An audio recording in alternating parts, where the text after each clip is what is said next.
Hello everyone, very good morning to all of you. मैं शालिनी आपकी अपनी साइंस फैकल्टी फिर से स्वागत करती हूँ आपका 11 बजे वाले इस पेड बैच में, जिसमें हम लोग अपनी लगातार साइंस की क्लासेस को आगे बढ़ा रहे हैं और इस तरीके से तैयारी कर रहे हैं कि हमारे क्वेश्चंस वहीं पे याद हो जाए। We were waiting for you, या I know you are waiting for me, इसीलिए मैंने एक मैसेज करके ऊपर पिन भी कर दिया था। This was a technical issue, मेरी तरफ से कोई प्रॉब्लम नहीं थी, कैमरे में थोड़ी सी प्रॉब्लम आ रही थी। ठीक है, चलिए बायो कब से होगा? बायो मोस्ट प्रोबेबली मैं तुम्हारा आज से ही शुरू कर दूंगी। देखो, अब मैं अरेंज इसी तरीके से कर रही हूँ क्लासेस कि आप लोगों का जो है वो क्या किया जाए, वो मॉर्निंग में जो ये 2 घंटे की क्लास है ना, मॉर्निंग की इस 2 घंटे की क्लास के अंदर हम लोग अपना बायो शुरू कर देंगे और इवनिंग में फिर हम लोग धीरे धीरे अपना केमिस्ट्री फिजिक्स को आगे बढ़ाएंगे, क्योंकि केमिस्ट्री आपकी ऑलमोस्ट अब खत्म होने की कगार पे ही है। वनडे एग्जाम्स में इससे ज्यादा आप लोगों से पूछा भी नहीं जाता। ठीक है, और अभी इस टाइम पे इतना ज्यादा लोड उन चैप्टर्स का नहीं लेना जिन पे हम लगाए 5 घंटे और शायद एक क्वेश्चन आ जाए, शायद एक क्वेश्चन आ जाए। ठीक है, चलिए नो ओनली, ठीक है, तुम लोग जैसा कहोगे ऐसा ही कर लिया जाएगा। साउंड में भी इशू आ रहा होगा, देखो बायो से ज्यादा आता है। हाँ, अब हम बायो ही करने वाले हैं। ठीक है, कल वाला पीडीएफ, कल वाला चैप्टर तो कंप्लीट हो गया, कल वाला चैप्टर तो आपका कंप्लीट हो चुका है।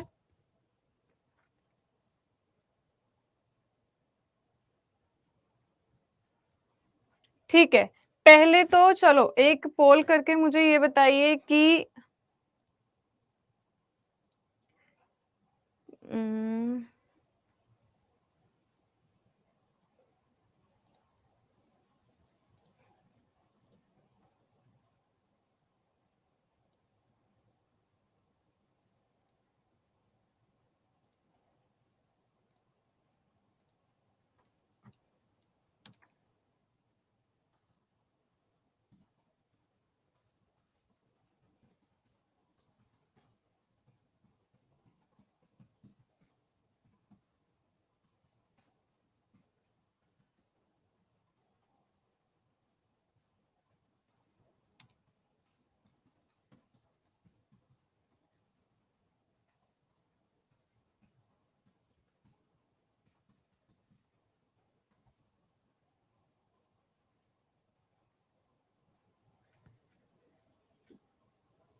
चलिए मैम, आज फ्राइडे है तो क्लास थोड़ा जल्दी ओवर करना।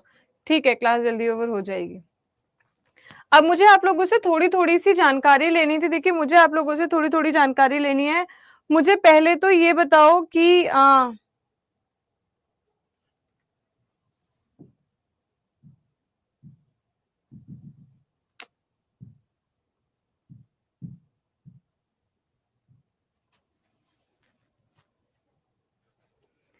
एक सेकेंड रुकिएगा। देखो, जो भी है तुम्हारे एग्जाम से पहले सब कुछ खत्म कर दिया जाएगा, इस चीज की टेंशन बिल्कुल भी मत लो। तुम्हारे एग्जाम से पहले पहले ही सब खत्म कर दिया जाएगा। एक बार मुझे 5 मिनट का टाइम दीजिए, उसके बाद हम बात कर लेंगे। ठीक है, चलो देखिए, अभी तक आप लोगों ने, हम लोगों ने बात की थी किसकी? साइंस की। इसके माइक की वायर बहुत ही छोटी है। चलिए, हमने बात की थी किसकी? हमने बात की थी अपने साइंस की। ठीक है, और इस साइंस के अंदर, जैसा कि मैं आप लोगों से कह रही थी, साइंस के अंदर हम लोगों ने इस साइंस को पढ़ने की कोशिश की थी। कितने पार्ट्स में? 3 पार्ट्स में, बायो में, केमिस्ट्री और फिजिक्स के अंदर, राइट? ये 3 चैप्टर्स हम कर रहे थे। अब अगर मैं बायो की बात करूं तो इस बायो के अंदर आप लोगों ने देखो कितने चैप्टर्स कर लिए। इस बायो के अंदर आपने सबसे बेसिक चैप्टर जो होता है एक आपका एटम्स एंड मॉलिक्यूल्स कर लिया। एटम्स एंड मॉलिक्यूल्स के बाद आपने एसिड बेस सॉल्ट कर लिया। इसी एसिड बेस सॉल्ट के दौरान मैंने आपको जितने भी इंपॉर्टेंट कंपाउंड्स होते हैं, वो सारे आपके इंपॉर्टेंट कंपाउंड्स मैंने यहीं पे करवा दिए थे। ठीक है, रहे सहे जो इंपॉर्टेंट कंपाउंड्स है, वो जब मैंने आपको कल मेटल्स एंड नॉन मेटल्स करवाया, कल जब मैंने आपको मेटल्स एंड नॉन मेटल्स कराया, तो इन मेटल्स नॉन मेटल्स की हमने फिजिकल प्रॉपर्टीज करी, केमिकल प्रॉपर्टीज करी, और जितने भी आपके इंपॉर्टेंट मेटल और नॉन मेटल है और उनसे बनने वाले जितने भी कंपाउंड्स हैं, वो सारे कंपाउंड्स भी मैंने यहीं पे कर लिए थे डेली लाइफ में, यानी कि आपकी जो डेली या एवरीडे केमिस्ट्री होती है, जिसे हम एवरीडे केमिस्ट्री कहते हैं, मैंने आप लोगों का अलग से चैप्टर नहीं कराया, इन्हीं चैप्टर्स के अंदर ही डेली लाइफ में, चाहे आपके वोटिंग के दौरान यूज होने वाली इंक हो या फोटोग्राफी में यूज होने वाला केमिकल हो, सीमेंट के अंदर क्या क्या होता है, कब हार्ड सीमेंट बनता है, कब वीक सीमेंट बनता है, उसकी खोज किसने की थी, गन पाउडर के अंदर क्या होता है, चूहे मारने की दवाई में क्या होता है, इस तरीके की जितनी भी आपकी एवरीडे केमिस्ट्री होती है, वो सारी एवरीडे केमिस्ट्री भी मैंने इन्हीं के अंदर आपकी इंक्लूड कर ली थी। ठीक है, इसी के अंदर आपकी वो भी इंक्लूड हो गई थी। अब आपका जो एक जहां से आपके क्वेश्चंस बन सकते हैं लेकिन बनने के चांसेस बहुत कम है, एक जो आप लोगों का टॉपिक बच रहा है वो है आपका क्या, पीरियोडिक टेबल। वो क्या है आपका, वो है आपका पीरियोडिक टेबल। ठीक है, ये पीरियोडिक टेबल देखते हैं आज शाम को। आज शाम को आपका 5 to 6 में मैं ये पीरियोडिक टेबल करवा दूंगी कि तो आपकी जो ये केमिस्ट्री है, आपकी जो ये केमिस्ट्री है, इसकी थ्योरी क्या हो जाएगी, इसकी थ्योरी हो जाएगी कंप्लीट। इसकी थ्योरी क्या हो जाएगी, इसकी थ्योरी हो जाएगी कंप्लीट। बचेंगे इसके पीवाईक्यूज, वो पीवाईक्यूज हम लगातार आपके यूट्यूब पे शाम को, इसके जो बचेंगे आपके पीवाईक्यूज वो हम वाईटी पे लगातार करते रहेंगे। ठीक है, और लास्ट में थ्योरी कंप्लीट करने के बाद अगर यहाँ टाइम बचेगा तो यहाँ पे भी हम कंप्लीट कर लेंगे। तो यानी कि आप लोगों का ये इतना पार्ट जो है वो केमिस्ट्री का कंप्लीट हो चुका है। अब हमें जो बात करनी है वो बात करनी है किसकी, बायोलॉजी की। वो हमें बात करनी है किसकी, बायो की। एक बार बायो जब आपका कंप्लीट हो जाएगा उसके बाद फिर हम क्या उठाएंगे, उसके बाद हम अपनी फिजिक्स उठा लेंगे। इवनिंग की क्लास में जहां तक है हम आपकी फिजिक्स उठा लेंगे, या फिर ये जो आपका अब सैटरडे संडे आएगा ना, इस सैटरडे संडे में आप लोगों की फिजिक्स करवा दूंगी। ठीक है, मुझे ये बता दो, अब इस सैटरडे संडे में आप लोगों की मैं एक्स्ट्रा क्लास लूंगी। संडे में जो है आप लोगों की क्या होगी, संडे में आप लोगों की एक्स्ट्रा क्लास है।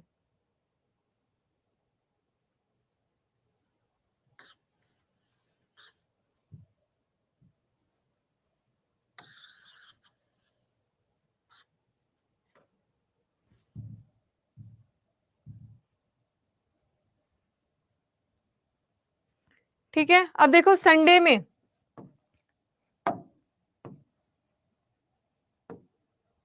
अब अगर मैं बात करूं किसकी, संडे की, तो संडे में आप लोगों की एक एक्स्ट्रा क्लास होगी। मैम सिर्फ साइंस नहीं पूछता है, ओके नो प्रॉब्लम, कोई बात नहीं। 5 बजे का टाइम अभी नेक्स्ट वीक से मैं चेंज कर दूंगी, नेक्स्ट वीक से चेंज कर दूंगी। ठीक है, नेक्स्ट वीक से चेंज कर दूंगी। अब देखो अगर संडे की आप बात करते हो तो संडे को मैं जो आपकी क्लास ले रही हूँ वो एक तो आपकी जैसे सुबह ये डेली 11 to 1 PM होती है, डेली 11 to 1 PM होती है आपकी, एक ये क्लास तो होगी ही। इसके अलावा मुझे ये बताओ 1 घंटे का गैप दूं या 2 घंटे का गैप दूं, गैप दे दूंगी। 1 घंटे का बोलोगे तो 1 घंटे का गैप दे दूंगी, 2 घंटे का गैप बोलोगे तो 2 घंटे का गैप दे दूंगी। हाँ, मैं आज ही करा दूंगी पीरियोडिक टेबल आपका। ठीक है श्रेया, बाकी हम पीवाईक्यूज की फॉर्म में करेंगे। एक बार आप अपने प्रीवियस ईयर पेपर उठा के जरूर देखिए। आपको एनसीईआरटी कंप्लीट नहीं करनी है, आपको प्रीवियस ईयर उठा के देखना है कि क्वेश्चन कहां से पूछे जाते हैं। ठीक है, चलिए 2 आवर्स का गैप रख के आपके यहाँ पे 3 बजे से लेके 5 बजे तक आप लोगों की दूसरी क्लास होगी, यानी कि संडे को, यानी कि संडे को आपकी ये टोटल 4 घंटे की क्लास होगी। संडे को ये आपकी टोटल 4 घंटे की क्लास होगी और 4 घंटे में आपका काफी सारा सिलेबस कंप्लीट हो जाएगा। ठीक है, ये आपका काफी सारा सिलेबस कंप्लीट हो जाएगा। तो संडे को आपकी 11 से 1 और 3 से 5 की, 11 से 1 और 3 से 5 की 4 आवर्स की क्लास होगी। बाकी इसके अलावा आपकी डेली वही 11 to 1 PM की, 11 to 1 PM की क्लास चलेगी ही। आज के अलावा आज के बाद फिर आपकी जो ये 5 PM क्लास है, ये आज तो आपकी होगी ही। देखो क्वेश्चंस बहुत ज्यादा आप लोग पूछ रहे हो, लगातार मेल कर रहे हो, इसलिए मैं पूछ रही हूँ। ठीक है, आज ये होगी, आज शाम को 5 बजे वाली क्लास होगी, लेकिन कल से फिर ये 5 बजे वाली क्लास फ्रॉम टुमारो, कल से आपकी ये 5 बजे वाली जो क्लास है, ये 5 बजे वाली क्लास आपकी बंद कर दी जाएगी। सिर्फ मॉर्निंग में ही क्लास होगी और वो कितने बजे होगी, 11 से 1। ठीक है, तो ओवरऑल मैंने आपको सार क्या बताया, आज आपका फ्राइडे है, आज अभी सुबह में भी क्लास है और शाम को 5 बजे में भी क्लास है। ठीक है, सुबह में भी क्लास है और शाम को 5 बजे में भी क्लास है। उसके बाद कल सैटरडे है, कल आपकी कोई क्लास नहीं होगी। संडे को आपकी 11 से 1 बजे की 1-2 घंटे की क्लास होगी। बीच में 2 घंटे का गैप दूंगी, अपना खाना पीना, संडे का दिन है, थोड़ा सा अपना जो भी काम करना है वो कर लेना। उसके बाद 3 बजे से 5 बजे तक फिर हो जाएगी। तो जितना भी पीछे जो छुट्टी हुई है और जितना पीछे भी आपका सारा छूटा हुआ है ना, वो सारा आपका बैलेंस हो जाएगा। जब हम एक ट्रैक पे आ जाएंगे तो मंडे ऑनवर्ड से जो मैं 3 घंटे की क्लास ले रही हूँ, वो 3 घंटे छोड़ के आपकी मॉर्निंग में सिर्फ यही 11 से 1 बजे की क्लास हुआ करेगी। 11 से 1 बजे की क्लास हुआ करेगी। यहाँ तक ठीक है सभी लोगों को? 11 से 1 बजे की क्लास हुआ करेगी। ठीक है, चलिए।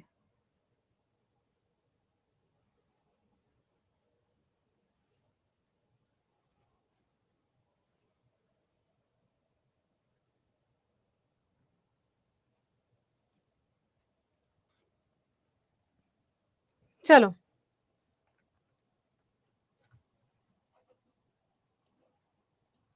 किसी को कोई डाउट हो, टाइमिंग में कोई डाउट हो तो पूछ लो, अदरवाइज फिर मैं टॉपिक स्टार्ट करूं।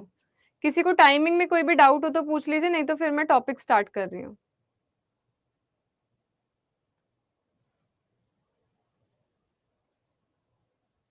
कल क्लास हुई थी आरती, कल तो मॉर्निंग में भी क्लास हुई थी और शाम को भी क्लास हुई थी।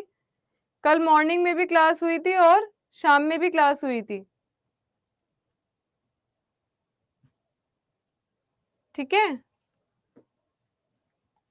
चलिए।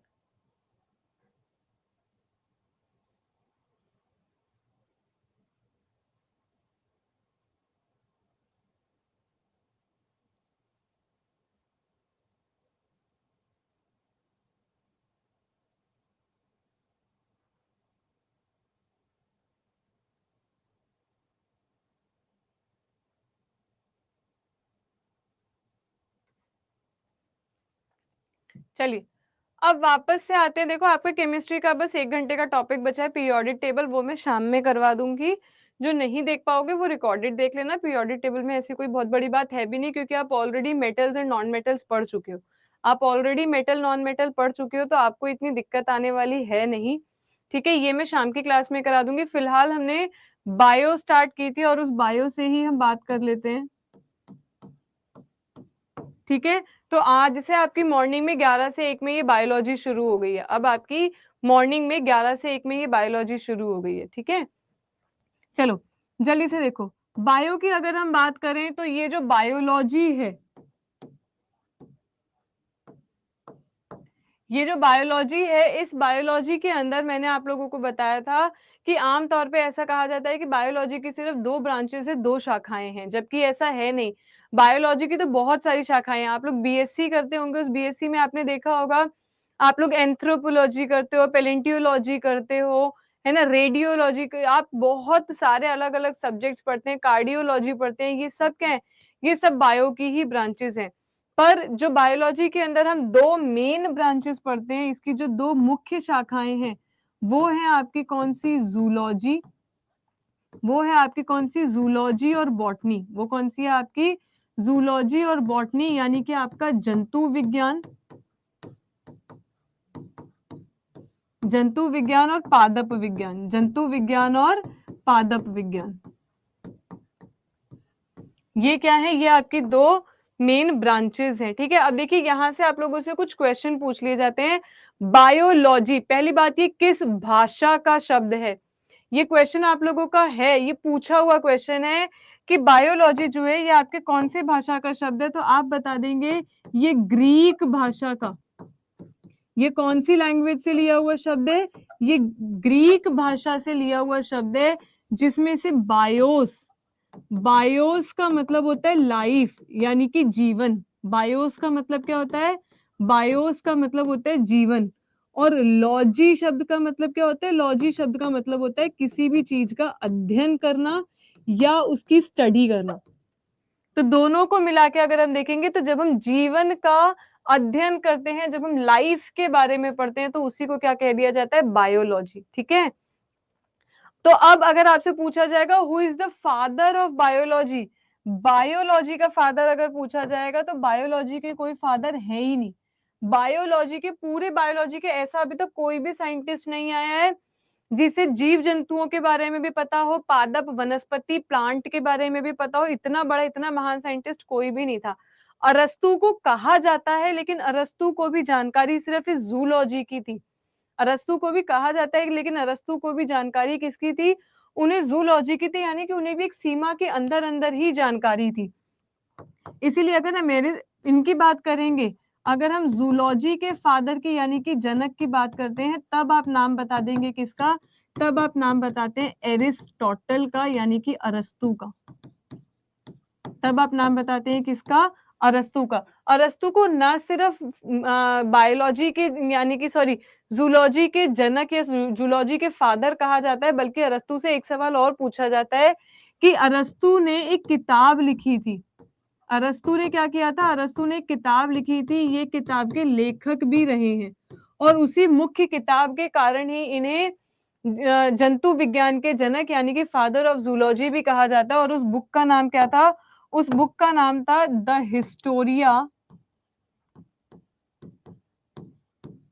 Historia of animalia. इंग्लिश में भी यही कहेंगे। देखो, जो किताब का नाम है वो नाम वही रहेगा, उसका हिंदी में कोई भी ट्रांसलेशन नहीं होता है। तो अगर आपसे सवाल पूछा जाता है कि बताइए एक किताब द हिस्टोरिया ऑफ एनिमेलिया के जनक सॉरी के लेखक कौन है, उसके लेखक कौन है, तो आप किसका नाम बता देंगे? आप बता देंगे एरिस्टोटल यानी कि अरस्तु का नाम। और वहीं अगर पूछा जाता है कि जूलॉजी के फादर कौन है, जंतु विज्ञान के जनक कौन है, तो भी आप किसका नाम बताएंगे? एरिस्टोटल का। एरिस्टोटल को पूरी बायोलॉजी के फादर तो अभी तक नहीं कहा गया है, पर हाँ, अरस्तु को आप फादर ऑफ मॉडर्न बायोलॉजी कह सकते हैं। अगर आपसे पूछा जाएगा कि who is the father of modern biology, अगर आपसे कहा जाता है कि आधुनिक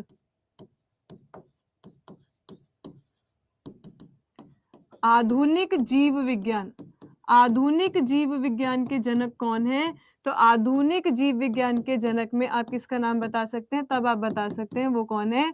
अरस्तु है, यानी कि आपके एरिस्टोटल है।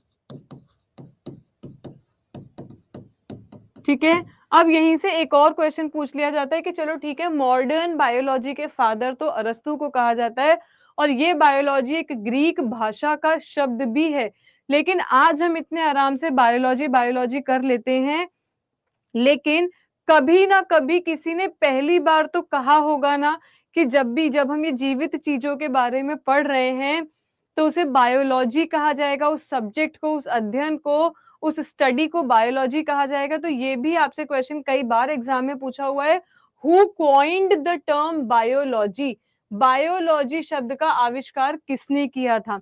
तो आप बता देंगे, अगर आपसे पूछा जाएगा कि बायोलॉजी शब्द का आविष्कार किसने किया था, तो आप बता देंगे द टर्म बायोलॉजी,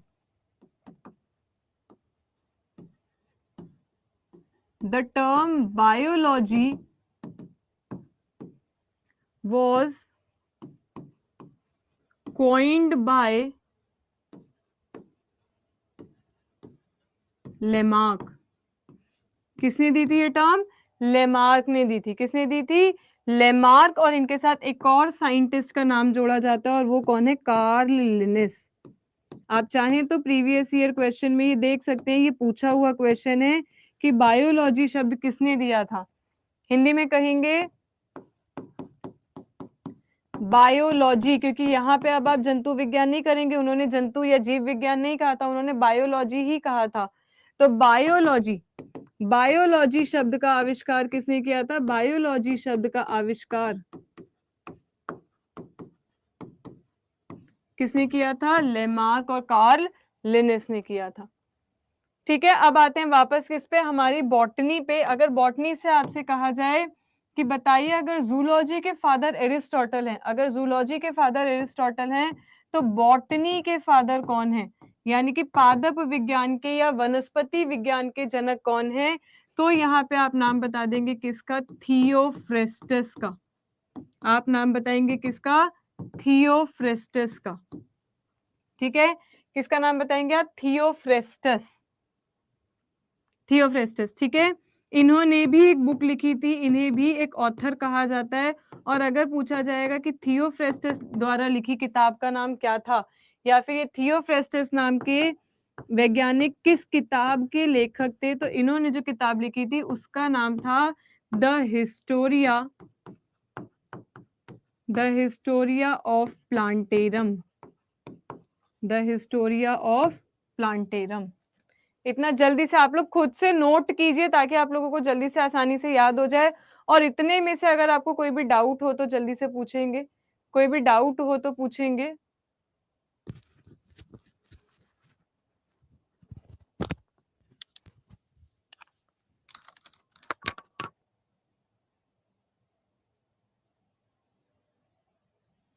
जल्दी से इसे नोट कीजिए।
चलिए डन, लिख लिया।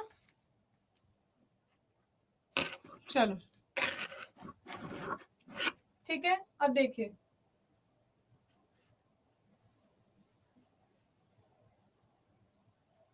अब अगर आप देखते हैं तो यहाँ से आप लोगों की शुरुआत हुई किसकी, बायोलॉजी की। अब बायोलॉजी के अंदर आप लोगों को अलग अलग चैप्टर्स पढ़ाए जाते हैं, सेल, टिश्यू, लेकिन हम उन चैप्टर्स की स्टार्टिंग पहले करेंगे जहां से क्वेश्चंस या फिर जो कंसेप्ट ज्यादा है जिसमें हमने समझना ज्यादा पड़ता है। ठीक है, तो जैसे ब्लड को समझने की हार्ट को समझने के लिए पहले हमें ब्लड समझना होता है, जैसे हार्ट को समझने के लिए हमें ब्लड को समझना होता है, इसी तरीके से मेरा मानना ये है कि अगर आप लोगों को पूरा पाचन तंत्र समझना है, पूरा डाइजेस्टिव सिस्टम समझना है, तो उस चीज के लिए आपको जानकारी होनी चाहिए किसके बारे में, फूड के बारे में। अगर आपको ये पता होगा कि खाना क्या होता है तो उस खाने को पचाना भी आसान होगा, क्योंकि खाना पचाना क्या होता है, खाना पचाने का मतलब कि आपने जो रोटी खाई है उस रोटी को आप तोड़ तोड़ के इतने छोटे लेवल पे ले जाते हो कि वो आपके ब्लड के अंदर घुस जाए। तो खाने को तोड़ोगे तो तभी ना जब आपको ये पता होगा कि खाना बना किसका है। फॉर एग्जाम्पल से अगर मैं आप लोगों से ये कहती हूँ कि बताओ ये दीवार किस चीज की बनी हुई है, तो आप मुझे बता दोगे, आप क्या करोगे, इस दीवार को अगर आप देखो कि दीवार किस चीज की बनी हुई है तो इसके अंदर क्या है, इसके अंदर ईंट है, सीमेंट है। तो क्योंकि आपने उस दीवार को बनते हुए देखा था कि वो ईंट की, सीमेंट की, बारूद की, इन चीजों की बनी हुई है, तो आपको बताना भी आसान हुआ कि अगर मैं दीवार को तोड़ती हूँ तो उसके अंदर मैडम हमें ईंट, सीमेंट, बारूद, रेत, ये सारी चीजें मिलेंगी, है ना, ये सारी चीजें मिलेंगी। ठीक, लेकिन ये सारी चीजें मिलेंगी, लेकिन अगर यही आपको पता ही ना होता बनी किसके तो इसे तोड़ना मुश्किल हो जाता है। सेम चीज आज आपके साथ है, डाइजेस्टिव सिस्टम पढ़ाने से पहले आप लोगों को ये बताऊंगी कि खाना किस चीज का बना हुआ है। तो जब हम बात करते हैं किसी भी फूड की, तो जब आप इस फूड को ब्रेक डाउन करते हो, तो आप देखते हो कि खाने को, रोटी हो, चावल हो, सब्जी हो, कोई सा भी खाना हो, आप उसे तोड़ते तोड़ते इतने छोटे लेवल पे ले जाओ कि वो मात्र सूक्ष्मदर्शी के नीचे दिखाई दे, यानी कि वो केवल माइक्रोस्कोप के नीचे देखा जा सके। तो आप देखोगे कि एक खाने के अंदर क्या क्या था, एक खाने के अंदर आपको मिलेगी शर्करा यानी कि कार्बोहाइड्रेट, उसके अंदर आपको मिलेगा क्या, प्रोटीन मिलेगा, आपको उसके अंदर क्या मिलेगा, उसके अंदर फैट मिलेगा, है ना, आपको उसके अंदर क्या मिलेगी, शर्करा मिलेगी, आपको उसके अंदर प्रोटीन मिलेगा, आपको वहां पे फैट मिलेगा, फैट के साथ साथ आपको क्या मिलेंगे, आपको वहां पे कुछ विटामिन मिलेंगे, आपको यहाँ कुछ मिनरल्स मिलेंगे, और ये सभी चीजें यानी कि आपको यहाँ पे कुछ खनिज भी मिलेंगे।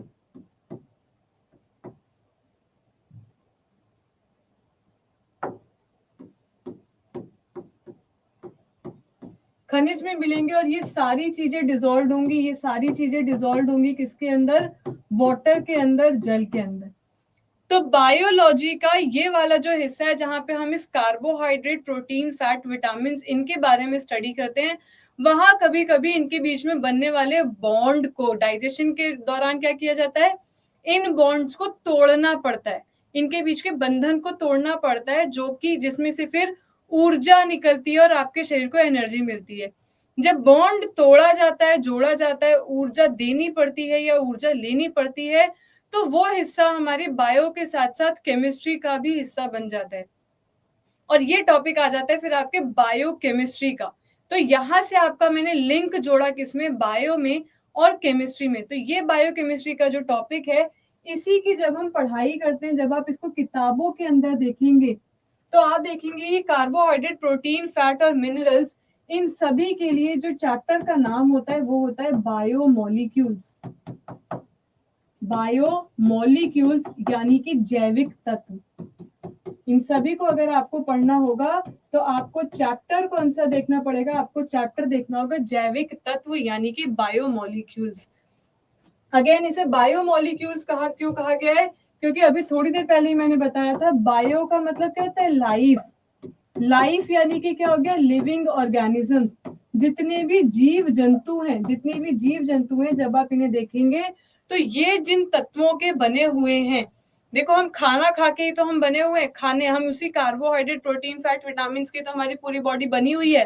तो अगर खाना ही क्या, मुझे तोड़ोगे तो मेरे अंदर भी यही चीजें मिलेंगी। तो चाहे प्लांट से मिले हुए फल, फ्रूट, सब्जियां हो या मेरा अपना खुद का शरीर हो, कोई भी लिविंग ऑर्गेनिज्म हो, कोई भी जीव जंतु हो, जब उसे तोड़ा जाएगा तो उसके अंदर हमें जो तत्व मिलते हैं, उन्हीं तत्वों को क्या नाम दिया गया है? बायोमोलिक्यूल्स, यानी कि जैविक तत्व। अब इन्हीं के बारे में हमें पढ़ाई करनी है, क्योंकि इन्हीं को बाद में मैं आपको पचा के भी दिखाऊंगी। तो सबसे पहले अगर मैं बात करूं तो यहाँ मुझे सबसे पहले आपका दिखाई दे रहा है क्या? सबसे पहले नंबर पे अगर आप देखेंगे तो सबसे पहले नंबर पे मुझे यहाँ मिलता है कार्बोहाइड्रेट। क्या मिल रहा है मुझे यहाँ पे? कार्बोहाइड्रेट। ठीक है, तो सबसे पहली हेडिंग जो हो गई वो क्या हो गया आपका? कार्बोहाइड्रेट।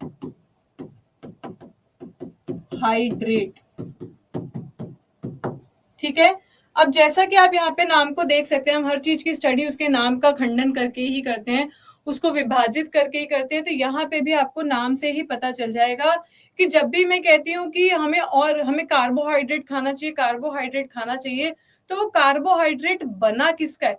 क्योंकि पिछले कुछ क्लासेस में ही मैंने आपको बताया कि इस पूरे ब्रह्मांड में जितने भी पदार्थ हैं, जितने भी मैटर है, उसको जब आप तोड़ेंगे तो सबसे छोटी इकाई, जो सबसे छोटी यूनिट मिलेगी, वो मिलता है एटम। वो किसी ना किसी चीज का एटम होगा, परमाणु होगा, चाहे वो कार्बन का हो, ऑक्सीजन का हो, हाइड्रोजन, नाइट्रोजन, आपको किसी ना किसी चीज का एटम मिलेगा। तो जब मैं इस कार्बोहाइड्रेट को तोड़ूंगी तो मुझे इस कार्बोहाइड्रेट के अंदर किसके एटम मिलेंगे? तो देखिए, इस कार्बोहाइड्रेट के अंदर आपको किसके परमाणु मिलेंगे? यहाँ अगर आप देखते हैं तो यहाँ पे आपके कार्बो का मतलब क्या है? कार्बो का मतलब है कार्बन। और आप लोग मुझे जल्दी से कमेंट करके बताइए हाइड्रेट का मतलब क्या है? जल्दी से मुझे बताइए, यहाँ हाइड्रेट का मतलब क्या है? कार्बो का मतलब तो है कार्बन, हाइड्रेट का मतलब क्या होता है? अविनाश नहीं, कुछ लोगों का कहना है हाइड्रेट का मतलब है यहाँ पे हाइड्रोजन। बिल्कुल भी नहीं, बिल्कुल भी नहीं। हाइड्रेट, आप डिहाइड्रेट हो जाते हो ना, यानी कि आपके अंदर क्या होता है? आपके अंदर पानी की कमी हो जाती है। तो हाइड्रेट का मतलब हाइड्रोजन नहीं है। हाइड्रेट का मतलब क्या है? हाइड्रेट का मतलब है वाटर, जल।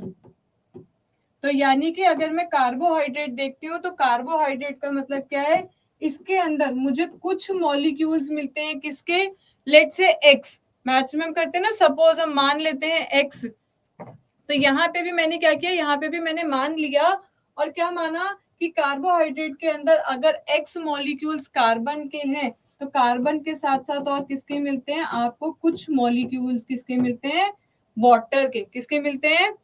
वाटर के। और उसको हम क्या कह देते हैं? वाई। हमने कितने मान लिए? वाटर के मॉलिक्यूल्स कितने हैं? वाई। यानी कि कार्बोहाइड्रेट के अंदर इन कार्बन और हाइड्रोजन की संख्या फिक्स नहीं होती है, इनकी संख्या फिक्स नहीं होती है। ठीक है, तो बेसिकली अगर मैं इसके अंदर देखूं कि कार्बोहाइड्रेट को तोड़ने पे सबसे छोटे एटम्स, यानी कि मुझे किस चीज के परमाणु मिलेंगे, तो आप देख सकते हैं यहाँ पे मिलेगा मुझे कार्बन, हाइड्रोजन, और साथ में क्या मिलता है? ऑक्सीजन। और इन्हीं तीन चीजों का मिला के क्या बना हुआ है आपका? एक कार्बोहाइड्रेट बना हुआ है। ठीक है,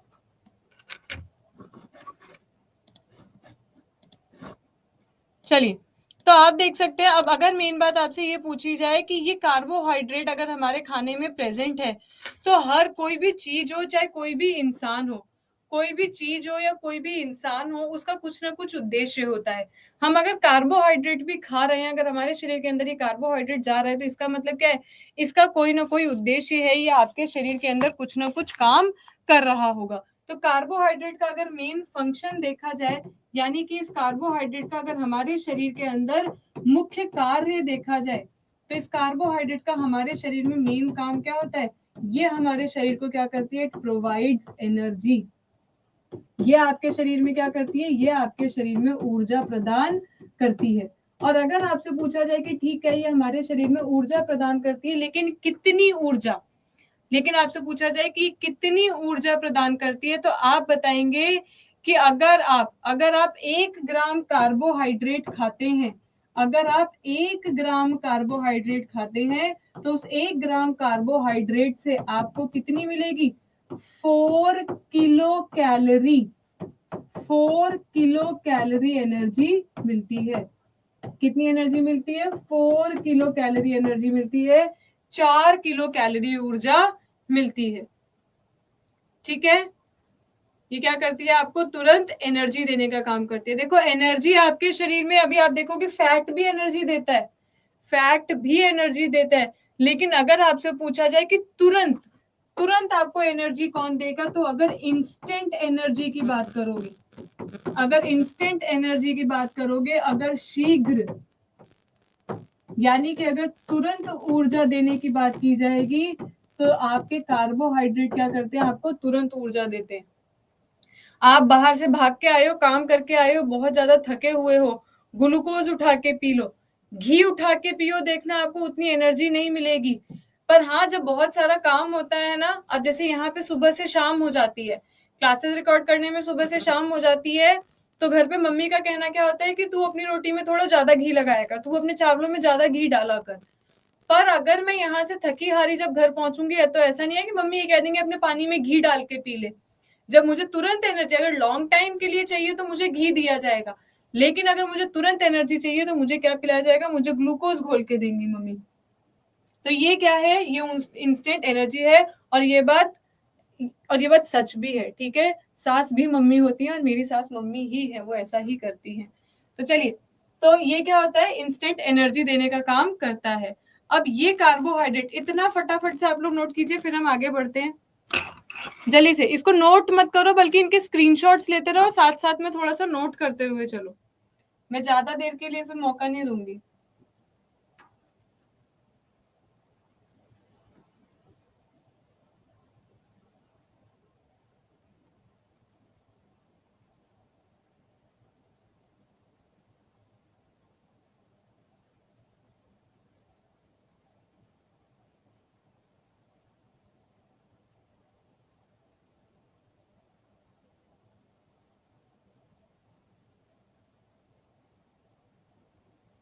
स्क्रीनशॉट नहीं होता है तो लिख लीजिए।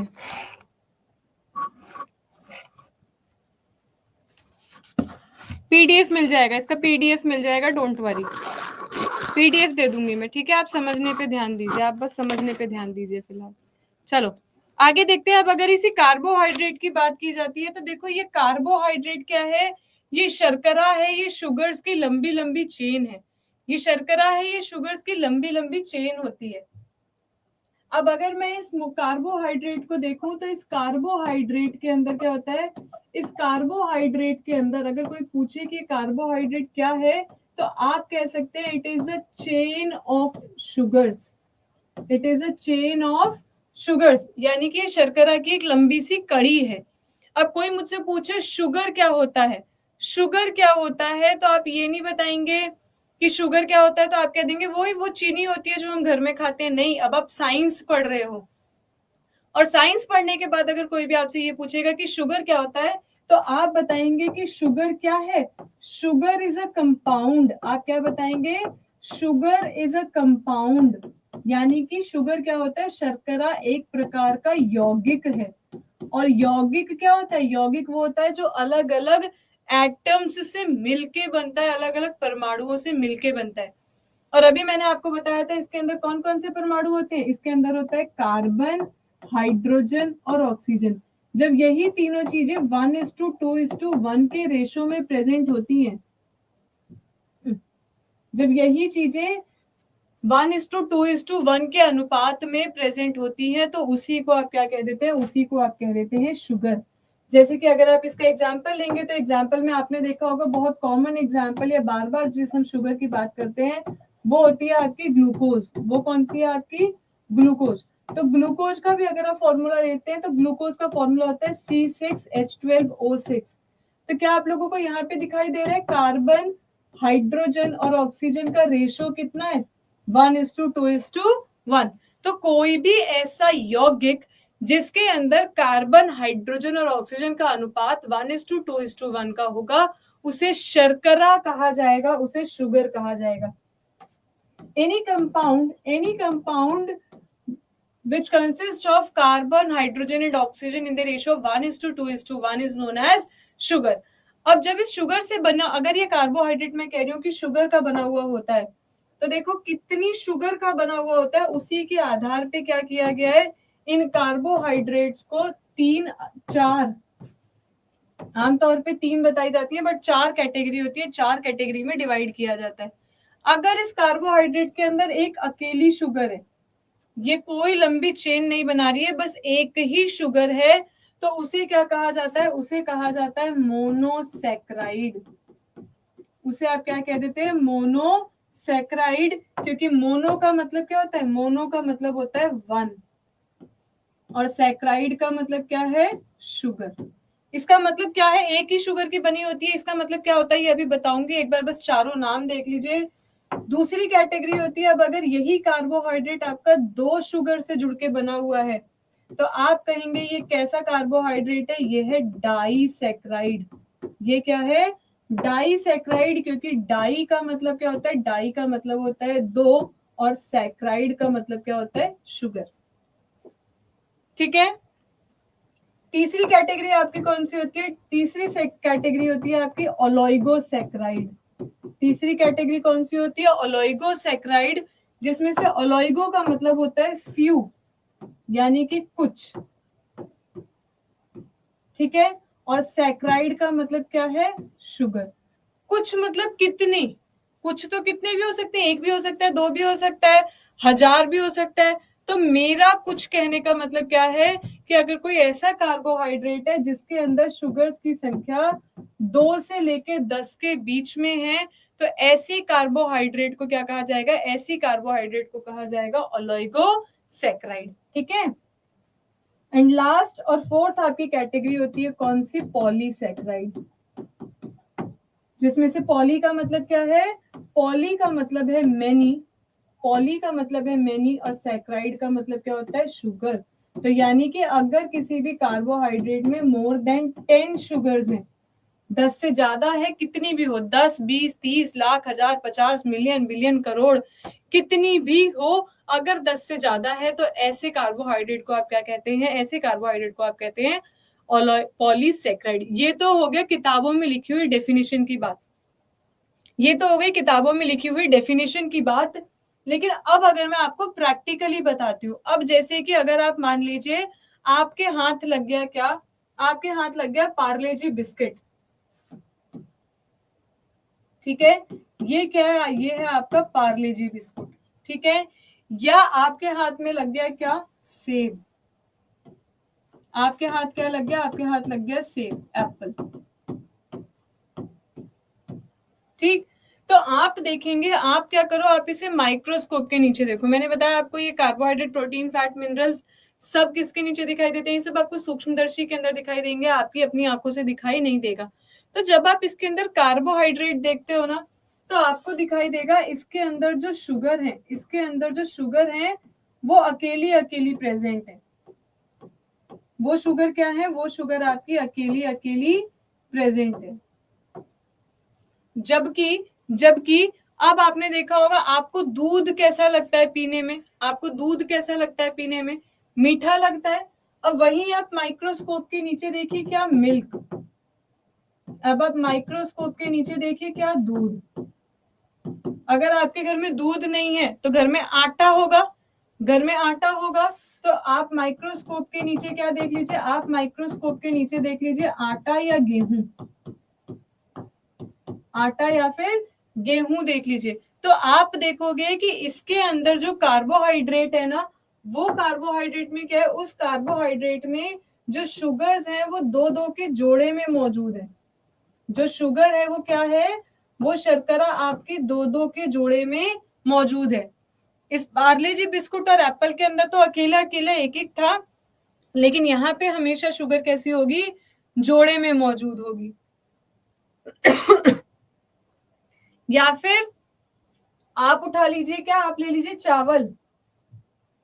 अब की बार आप लीजिए किसका दाना, अब की बार आप लीजिए चावल का दाना। अब जब आप इसी चावल के दाने को माइक्रोस्कोप के नीचे देखेंगे, तो आप देखेंगे कि इस चावल के दाने में क्या है, इस चावल के दाने में जो शुगर है वो एक बहुत ही लंबी सी चेन बनाए हुए है। यहाँ पे क्या है, बहुत ही लंबी सी चेन बना के वो गुच्छे में मौजूद है। यानी कि इसके अंदर कार्बन की क्या है, सॉरी शुगर की क्या है, एक लंबी सी चेन है जिसको हम कह देते हैं स्टार्च, मांड जिसे आप कहते हो, चावल में से मांड निकाल के पीते हैं ना, जिसे कहा जाता है स्टार्च। तो मोनो का मतलब क्या हो गया, वो खाना जिसके अंदर आपकी एक एक शुगर मौजूद होती है, डाई मतलब जिसमें दो दो के जोड़े में होती है, और पॉली मतलब जिसमें बहुत ही ज्यादा लंबी चेन होती है। जल्दी से मुझे बताइए, यहां तक क्लियर है? मोनोसेक्राइड, डाइसेक्राइड, ऑलिगो और पॉली का मतलब समझ में आ गया तो मैं आगे बताऊं, फिर यहाँ से क्वेश्चन कैसे आएंगे।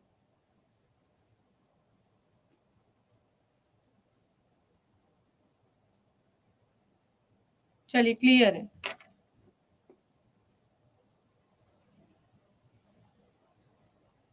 अभी सबके एग्जाम्पल देंगे, अभी सबके एग्जाम्पल दूंगी, थोड़ा सा वेट करो।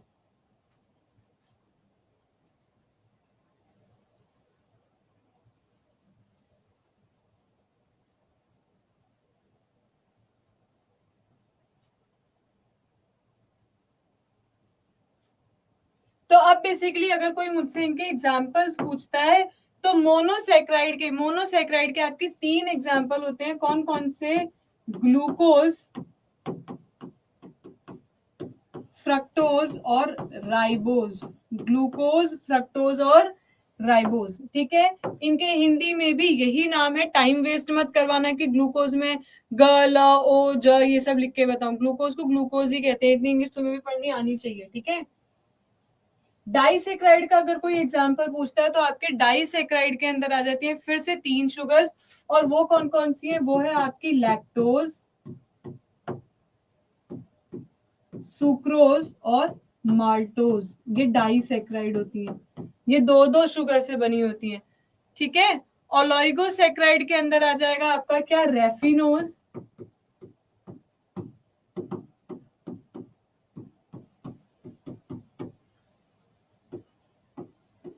और ओलिगोफ्रक्टोसैक्राइड, ठीक है। और पॉलीसेक्राइड के अंदर हम लोग पढ़ेंगे सेल्यूलोज, स्टार्च, ग्लाइकोजन, एक्सेट्रा, बहुत सारे, ठीक है। ये इतना क्लियर हो, नोट कर लिया हो तो हम आगे बढ़े। अब एक एक करके ये जितनी भी आपकी हरी वाली और नीली वाली शुगर्स लिखी हुई है, इन सारी शुगर्स को एक एक करके पढ़ेंगे हम, इन सारी शुगर्स को एक एक करके पढ़ेंगे और देखेंगे इनमें से सवाल कैसे पूछे जाते हैं।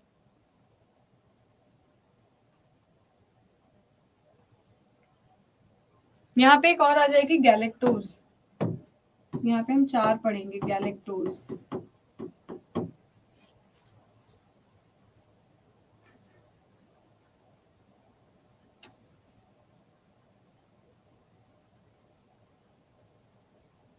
चलिए, तो एक एक करके आगे बढ़ते हैं। अब सबसे पहले हम बात करेंगे किसकी, हम सबसे पहले बात करेंगे अपने मोनोसेक्राइड्स के अंदर इन्हीं 4 की, ठीक है। तो अब जो हमें टॉपिक शुरू करना है वो क्या है आपका, मोनोसेक्राइड। मोनोसेक्राइड एकल शर्करा,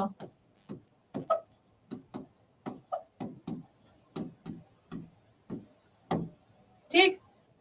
अब इसके अंदर मैंने आपको बताया, इसके अंदर अगर आप देखेंगे तो यहाँ पे क्या है आपके, हमने 3 शुगर्स पढ़ी थी और वो 3 शुगर कौन सी हैं, सॉरी 4 पढ़नी है रादर हमें, ग्लूकोज, फ्रक्टोज, गैलेक्टोज और राइबोज। तो उन्हीं चारों के हम सबसे पहले नाम लिख लेते हैं। एक तो आपको पढ़नी है कौन सी, ग्लूकोज, दूसरी है आपकी कौन सी, फ्रक्टोज,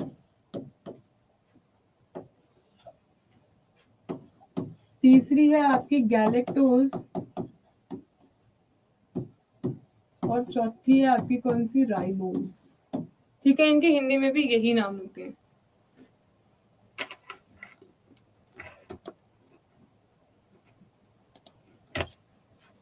चलिए, अब देखिए यहाँ पे क्या होता है, ग्लूकोज की अगर मैं बात करूं तो ये ग्लूकोज वही शुगर है जो आपके ब्लड के अंदर पाई जाती है, ये ग्लूकोज वही शुगर है जो कहाँ पाई जाती है, जो आपके ब्लड के अंदर पाई जाती है। यही कारण है, यही कारण है कि इस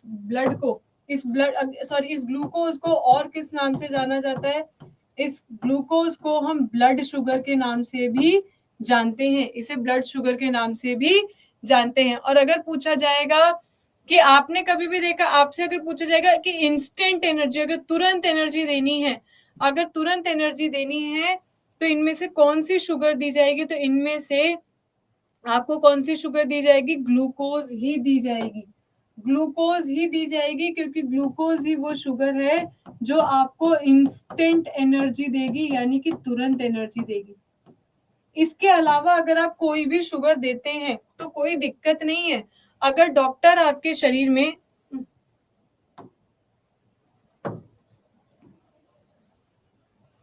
अगर डॉक्टर आपके शरीर के अंदर ग्लूकोज की जगह अगर फ्रक्टोज डाल देते हैं तो भी कोई प्रॉब्लम नहीं है। बस दिक्कत ये आती है कि ये फ्रक्टोज पहले ग्लूकोज में कन्वर्ट होगी, उसके बाद वो आपके ब्लड के अंदर एंटर करेगी। गैलेक्टोज देंगे तो भी वो गैलेक्टोज पहले ग्लूकोज में कन्वर्ट होगी, तब वो आपके ब्लड के अंदर एंटर करेगी। तो डॉक्टर आपसे इतना काम नहीं करवाना चाहते, उन्हें तो आपको तुरंत एनर्जी देनी है। तो ब्लड के अंदर सिर्फ एक ही शुगर जा सकती है, और वो कौन सी है, ग्लूकोज। यही कारण है कि इस ग्लूकोज को और क्या कहा जाता है, इस ग्लूकोज को ब्लड शुगर भी कहा जाता है। तो ये शुगर जो है आपके ब्लड के अंदर प्रेजेंट है। अब अगर कोई पूछे कि आपके ब्लड के अंदर कितना ग्लूकोज होना चाहिए, यानी कि आपके शरीर के अंदर नॉर्मल ग्लूकोज लेवल कितना होना चाहिए, तो आपके ब्लड के अंदर जब ग्लूकोज नापा जाता है, तो जिनके घर में डायबिटिक पेशेंट्स होंगे उन्हें पता होगा कि ये जो शुगर है ये दो तरीके से नापी जाती है। एक खाना खाने से पहले नापी जाती है और एक खाना खाने के बाद नापी जाती है। खाना खाने से पहले जो आप नापते हैं उसे कहा जाता है फास्टिंग ब्लड शुगर लेवल। उसे क्या कहा जाता है, फास्टिंग ब्लड शुगर लेवल, खाने से पहले। ठीक है, और खाने से पहले आपके अंदर कितनी होनी चाहिए, खाने से पहले आपके अंदर होनी चाहिए 80 से 110 milligram in your 100 ml blood. आपके 100 मिलीलीटर, अगर मैं आपके हाथ में से 100 मिलीलीटर ब्लड निकाल रही हूं तो उसमें आपकी कितनी शुगर होनी चाहिए, 80 से 110 ग्राम होनी चाहिए। पर 100 ml निकालने की जरूरत नहीं है, यूनिटरी मेथड निकाल दो। अगर 100 में 80 चाहिए तो 10 में कितना चाहिए, 8 ग्राम चाहिए, 8 mg चाहिए होगा, और 1 ml में कितना चाहिए होगा, 0.8 mg चाहिए होगा। तो 1 ml से भी हो जाएगा काम, ज्यादा खून निकालने की जरूरत नहीं है। फिर आपको कहा जाएगा कि अब आप खाना खा लीजिए, और खाना खाने के 2 घंटे बाद नापा जाएगा। उसको कहा जाता है नॉन फास्टिंग। उसको क्या कहा जाता है, उसको कहा जाता है नॉन फास्टिंग, यानी कि खाने के बाद। और खाने के बाद आपकी कितनी होनी चाहिए, खाना खाने के बाद ऑब्वियस सी बात है ब्लड में शुगर का लेवल बढ़ चुका होगा, और अब आपकी कितनी होनी चाहिए, अब होनी चाहिए 120 से 150। अब होनी चाहिए कितनी, 120 से 150 milligram in your 100 ml of blood. ठीक है, अब अगर मैडम इतना नहीं है तो अगर इतना नहीं है तो आप बीमार हैं, आपके अंदर बीमारी हो सकती है। और कौन सी बीमारी हो सकती है, अगर ये शर्करा आपके शरीर में कम है, यानी कि अगर इसकी डेफिशिएंसी है, तो उस बीमारी को कहा जाता है हाइपोग्लाइसीमिया। उस बीमारी को आप क्या कहते हैं, हाइपोग्लाइसीमिया। और अगर ये शर्करा जरूरत से ज्यादा है, तो इसका मतलब क्या है, अगर इसका अमाउंट आपके ब्लड के अंदर एक्सेस हो चुका है, तो इसका मतलब आपको कौन सी बीमारी है, आपको डायबिटीज की बीमारी है। आपका इंसुलिन नाम का हार्मोन ठीक से काम नहीं कर रहा है, ठीक है। तो ये इतना आपको याद करना है, किससे, ग्लूकोज से। अगला हम आते हैं किसके ऊपर, अगला हम आते हैं फ्रक्टोज के ऊपर। तो आपको याद है मैंने कहा था पार्ले जी के अंदर देखोगे तो आपको एक एक शुगर मिलेगी। फिर मैंने सेब बनाया था, सेब के अंदर भी मैंने एक एक शुगर बनाई थी। तो जितनी भी फ्रूट्स की मिठास होती है, फलों की जो मिठास है, वो कौन सी शुगर की वजह से है, फ से फल, फ से फ्रक्टोज, ऐसे याद रखेंगे, फ से फल, फ से फ्रक्टोज। तो फलों की जो मिठास है वो किसकी वजह से होती है, वो होती है फ्रक्टोज की वजह से। इसीलिए इस फ्रक्टोज को क्या कहा जाता है, इस फ्रक्टोज को कहा जाता है फ्रूट शुगर। इसे क्या कहा जाता है, इसे कहा जाता है फ्रूट शुगर, यानी कि फलों की शर्करा। इसे आप क्या कहते हैं, इसे आप कहते हैं फलों की शर्करा। ठीक है, फलों की शर्करा इसे कहा जाता है क्योंकि ये कहाँ पाया जाता है, ये आपके, अगर मैं इसका सोर्स पूछूं, यानी कि अगर इसका स्रोत पूछा जाए तो ये कहाँ मिलेगा, ये सभी फ्रूट्स के अंदर मिलेगा। ये किसके अंदर मिलेगा, सभी फ्रूट्स के अंदर एक्सेप्ट ग्रेप्स, सिर्फ ग्रेप्स को छोड़ के। यानी कि इसका अपवाद अगर पूछा जाएगा तो इसका अपवाद क्या हो जाएगा, अंगूर। अंगूर एकमात्र ऐसा फल है जिसके अंदर फ्रक्टोज की मात्रा बिल्कुल ना बराबर है, फ्रक्टोज की मात्रा बिल्कुल ना के बराबर है। इस ग्रेप्स के अंदर आपके 90% ग्लूकोज होता है, इसके अंदर क्या है, 90% ग्लूकोज है। और यही कारण है कि इस ग्लूकोज को ब्लड शुगर के साथ साथ ग्रेप शुगर भी कहा जाता है, इसे अंगूर की शर्करा भी कहा जाता है। इसे ब्लड शुगर के साथ साथ और क्या कहा जाता है, अंगूर की शर्करा भी कहा जाता है, क्योंकि अंगूर के अंदर कौन सी ग्लूकोज होती है, 90, अंगूर के अंदर कौन सी शुगर होती है, 90% ग्लूकोज होती है। अब क्या आप लोगों को इतनी बात समझ में आती है कि अगर हमारे सारे फलों के अंदर अगर फ्रक्टोज है, तो मुझे ये बताइए फूल के अंदर कौन सी शुगर होगी, ग्लूकोज होगी या फ्रक्टोज होगी, जल्दी से बताइए। फूलों के अंदर कौन सी शुगर होगी, फूलों के अंदर कौन सी शुगर होगी, फ्रक्टोज होगी या ग्लूकोज होगी।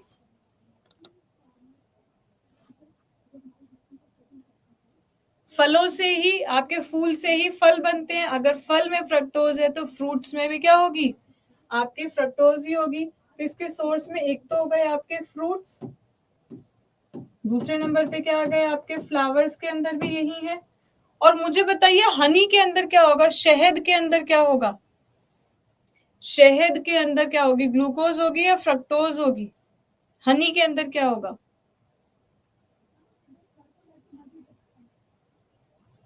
हनी के अंदर क्या होगा बच्चे, हनी के अंदर भी, यानी कि आपकी शहद के अंदर भी फ्रक्टोज ही होगा। क्योंकि देखो अगर ये आपका फल है, ये कोई सा भी फल था, ये फल आपका बना किससे था, फूलों से बना था। अगर फल के अंदर फ्रक्टोज है तो फूल के अंदर भी क्या थी, फ्रक्टोज ही थे। और इसी फूलों से मधुमक्खी ने क्या बनाया, मधुमक्खी ने क्या बनाया, शहद बनाया। तो जब वो सारा रस फूलों से लेके गई है तो फूलों के अंदर तो फ्रक्टोज ही था, तो जो ये शहद बनी है इस शहद के अंदर भी क्या होगा, इस शहद के अंदर भी आपका फ्रक्टोज ही होगा। ठीक है, इसके अंदर क्या होगा, इसके अंदर आपका फ्रक्टोज ही होगा। ठीक,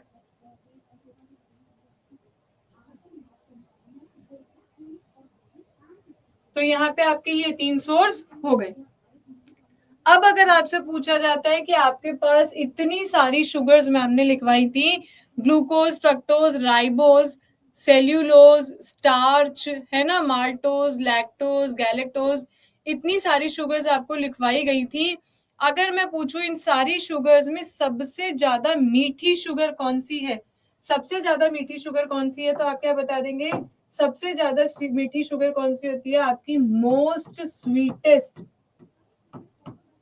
यानी कि आपकी सबसे अधिक मीठी शुगर कौन सी होती है, सबसे अधिक मीठी शुगर आपकी यही फ्रक्टोज होती है। ठीक है, सबसे ज्यादा मीठी शुगर आपकी यही फ्रक्टोज होती है। तो ये इतना आपको याद करना है, किससे, फ्रक्टोज से।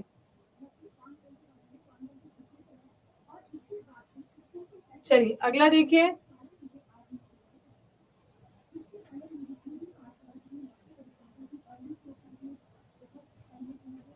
अब अगर आप देखेंगे तो ये दोनों ही, आपकी ग्लूकोज भी जो है ये किससे बनी हुई है, जितनी भी शुगर होती है ये सब कार्बन, हाइड्रोजन, ऑक्सीजन से बनी होती है।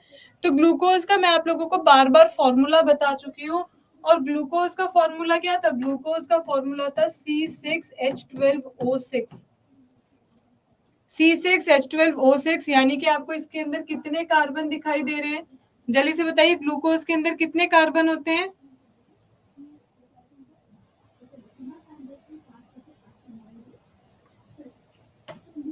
6 कार्बन होते हैं। कितने होते हैं, 6 कार्बन। और किसी भी 6 कार्बन वाली शुगर को, किसी भी 6 कार्बन वाली शुगर को क्या कहा जाता है? उसे कहा जाता है हेक्सोज शुगर। उसे क्या कहा जाता है?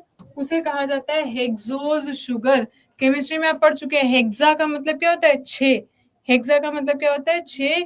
तो ग्लूकोज क्या है? आपकी हेक्सोज शुगर है, उसके अंदर आपका क्या होता है? 6 कार्बन होती है। फ्रक्टोज का भी फॉर्मूला सेम यही है, C6H12O6, बस इसके अंदर थोड़ी सी कार्बन हाइड्रोजन की अरेंजमेंट अलग होती है। अदरवाइज कार्बन हाइड्रोजन की अरेंजमेंट अलग होती है, वरना फॉर्मूला दोनों का सेम है। फॉर्मूला दोनों का ही सेम है। और इस फ्रक्टोज के अंदर भी क्योंकि 6 कार्बन है, इसीलिए इस फ्रक्टोज को भी क्या कहा जाता है? इसे भी आप क्या कहते हैं? ये भी क्या है? आपकी हेक्सोज शुगर है, यानी कि 6 कार्बन वाली शुगर है। ठीक है, जैसे ग्लूकोज और फ्रक्टोज आपकी 6 कार्बन वाली है, इसी तरीके से जैसे ग्लूकोज और फ्रक्टोज आपकी 6 कार्बन वाली है, इसी तरीके से आप गैलेक्टोज को देखेंगे तो इसके अंदर भी 6 ही कार्बन होते हैं, इसीलिए इसको क्या कहा जाता है? इसको कहा जाता है आपका हेक्सोज शुगर। और ये मिलती कहाँ पे है? ये गैलेक्टोज शुगर आपकी मिलती है किसके अंदर? मिल्क के अंदर। ये आपकी मिलती है किसके अंदर? दूध के अंदर। ठीक है, इसके बारे में डिटेल में हम थोड़ा आगे पढ़ेंगे, फिलहाल अभी के लिए इसको यहीं पे छोड़ देते हैं। अगला आते हैं हम राइबोज के ऊपर। अगला हम आते हैं राइबोज के ऊपर। राइबोज जो है इसको मिल्क शुगर नहीं कहते हैं, ध्यान रखिएगा। गैलेक्टोज मिल्क शुगर नहीं है, गैलेक्टोज मिल्क शुगर नहीं है। ठीक है, बस ये मिल्क के अंदर प्रेजेंट होती है, गैलेक्टोज मिल्क के अंदर प्रेजेंट होती है, पर ये आपकी मिल्क शुगर नहीं है। इसे राइबोज को पूरा कर लो, फिर ब्रेक दे दूंगी। राइबोज को पूरा कीजिए, फिर ब्रेक दूंगी। आगे देखिए, राइबोज क्या है? जैसे इन सब के अंदर 6 कार्बन की शुगर थी, इसी तरीके से अगर आप देखेंगे तो राइबोज के अंदर 5 कार्बन होते हैं। राइबोज के अंदर कितने कार्बन होते हैं? 5 कार्बन होते हैं। और यही कारण है कि इसे क्या कहा जाता है? इसे कहा जाता है पेंटोज शुगर, क्योंकि पेंटा का मतलब क्या होता है? पेंटा मतलब होता है 5। ठीक है,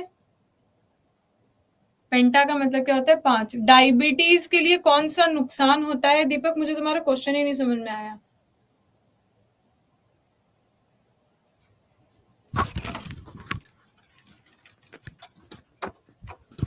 अब आएगी आवाज।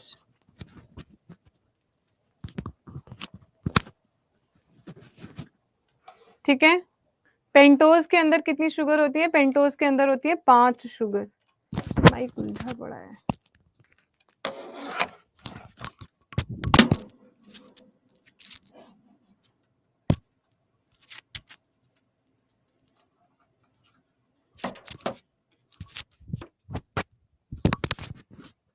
मैम चीनी और गुड़ में अभी पढ़ेंगे। शहनाज पूछ रहे चीनी और गुड़ में कौन सा शुगर होता है? थोड़ी देर रुक जाओ, सारी शुगर पढ़ लो, जब कोई रह जाएगा कि अब नहीं पता चल रहा इसमें क्या चीज है तब पूछना। फिलहाल अभी हमने सारी चीजें नहीं पढ़ी हैं। ठीक है, इसके अंदर क्या होती है? इसके अंदर होती है 5 कार्बन शुगर। ये किसी भी खाने के अंदर नहीं पाई जाती है, इसको आप खाते नहीं हो। ठीक है, ये क्या है? ये खाने योग्य नहीं है, ये खाने योग्य नहीं है। It is not ingested.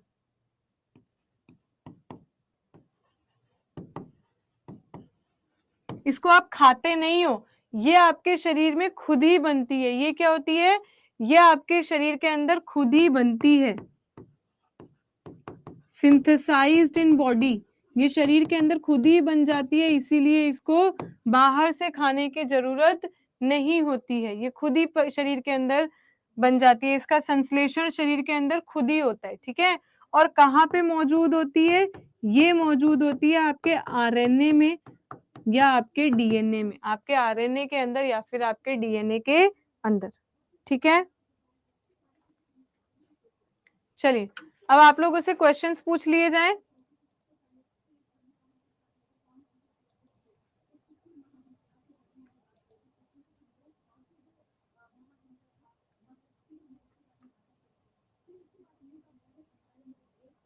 चलिए, तो अब आप लोगों के 4 क्वेश्चन बना दिए, 4 ऑप्शन है आप लोगों के पास। ठीक है, आप लोगों के पास अब 4 ऑप्शंस है। वो 4 ऑप्शंस कौन से हैं? आपका ऑप्शन ए है ग्लूकोज, आपका ऑप्शन बी है फ्रक्टोज, आपका ऑप्शन सी है गैलेक्टोज और आपका ऑप्शन डी है कौन सा, राइबोज। तो मुझे जल्दी से बताएंगे आप लोग कि बताइए which of the following sugar, which of the following sugar is known as, which of the following sugar is known as glucose sugar. जल्दी से बताएंगे which of the following sugar is known as glucose sugar. इनमें से blood sugar किसको कहा जाता है? Question ही मैंने गलत पूछ लिया, आपसे पूछा जा रहा है कि बताइए इनमें से ब्लड शुगर किसे कहा जाता है? Which of the following is known as blood sugar, इनमें से ब्लड शुगर किसको कहते हैं? क्या बता देंगे आप? Very good. किसको कहा जाता है? किसको कहा जाता है? आपके ग्लूकोज को कहा जाता है। ठीक है, तो अभी भी देखो, अभी भी आप देख सकते हैं आपके क्या है, इसमें से सिर्फ 96.8 बच्चों ने करेक्ट आंसर दिया है। अभी भी ऐसे बच्चे हैं 3.9% जिन्होंने गलत आंसर दिया है। ठीक है, और सबसे पहले जो आंसर दिया वो दिया रवि कुमार ने 6 सेकंड में। रवि कुमार ने सबसे पहले आंसर दिया है कितनी देर में? 6 सेकंड में। चलिए अगला मुझे बताएंगे जल्दी से, विच of the following is a, which of the following, which of the following is a pentose sugar, which of the following is a pentose sugar. इनमें से कौन सी पेंटोज शुगर है? 5 कार्बन वाली शुगर कौन सी है? देखो पोल है, कमेंट में आंसर देने की जरूरत नहीं है, पोल शुरू हो रहा है। पोल सभी को दिखाई दे रहा है? पोल दिखाई दे रहा है सभी को? अगर आपसे पूछा जाएगा कि पेंटोज शुगर कौन सी है तो आप क्या बता देंगे? पेंटोज शुगर क्या हो जाएगी आपकी? राइबोज। आप लोगों को मैं चैट ऑफ कर रही हूँ, आप लोगों को वो दिख रहा होगा ना, पोल दिख रहा है ना, फिर क्यों यहाँ लगे पड़े हो हैं? चलिए अगला क्वेश्चन आप लोगों से पूछा जाएगा। अगर अगला क्वेश्चन आप लोगों से पूछा जाए कि बताइए which of the following is known as, which of the following is known as fruit sugar. एक सेकेंड, इसका टाइम कुछ कम किया जाए पहले पोल का। चलो अगर आप लोगों से पूछा जाएगा which of the following is known as fruit sugar, which of the following is known as fruit sugar, तो फ्रूट शुगर में आप क्या बता देंगे? ग्लूकोज, फ्रक्टोज, गैलेक्टोज या राइबोज? करेक्ट आंसर क्या होगा आपका? फ्रूट शुगर किसे कहा जाता है? फ्रक्टोज को कहा जाता है। फ्रूट शुगर किसे कहा जाता है? फ्रक्टोज को कहा जाता है। लगभग सभी ने सही आंसर दिया है। सबसे पहले आंसर दिया रवि कुमार ने, फिर से रवि ने सबसे पहले आंसर दिया है। चलिए अगला मुझे बताइए which of the following sugar, which of the following sugar is present in Honey, which of the following sugar is present इन हनी। हनी के अंदर कौन सी शुगर होती है? हनी के अंदर कौन सी शुगर होती है? करेक्ट आंसर क्या हो जाएगा आपका? करेक्ट आंसर क्या होगा आपका? फ्रक्टोज होगा। करेक्ट आंसर क्या होगा आपका? फ्रक्टोज। अब की बार देखते हैं, अभी भी गलत ए जवाब देने वाले भी बहुत लोग हैं। अभी तो बताया था हनी के अंदर कितनी है, हनी के अंदर आपकी फ्रक्टोज शुगर, और बोर्ड पे लिखा हुआ भी है सब। सबसे पहले अब की बार जवाब दिया मुकेश यादव ने, पहले नंबर पे मुकेश यादव। वैसे मयंक, मुकेश और रवि तीनों ने ही 1 सेकंड में जवाब दे दिया था, इन तीनों का ही फर्स्ट रैंक होगा। चलिए अगला मुझे बताइए which of the following sugar is, which of the following sugar is not ingested. इनमें से कौन सी शुगर खाई नहीं जाती है? इनमें से कौन सी शुगर आप खाते नहीं हो? Not ingested.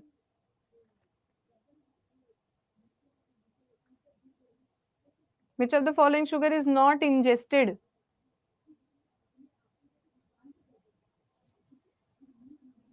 करेक्ट आंसर क्या होगा आपकी? Ribose sugar. करेक्ट आंसर क्या होगा? Ribose sugar. अभी भी देख लो सिर्फ 92% बच्चों ने सही जवाब दिया, जिनमें से सबसे पहले जवाब दिया है किसने? 3 लोगों ने, साकेत, चंद्रशेखर और मुकेश ने। तीनों ने 1 सेकंड में जवाब दे दिया। रवि ने आपकी बार 2 सेकंड में जवाब दिया। चलिए अगला मुझे बताइए,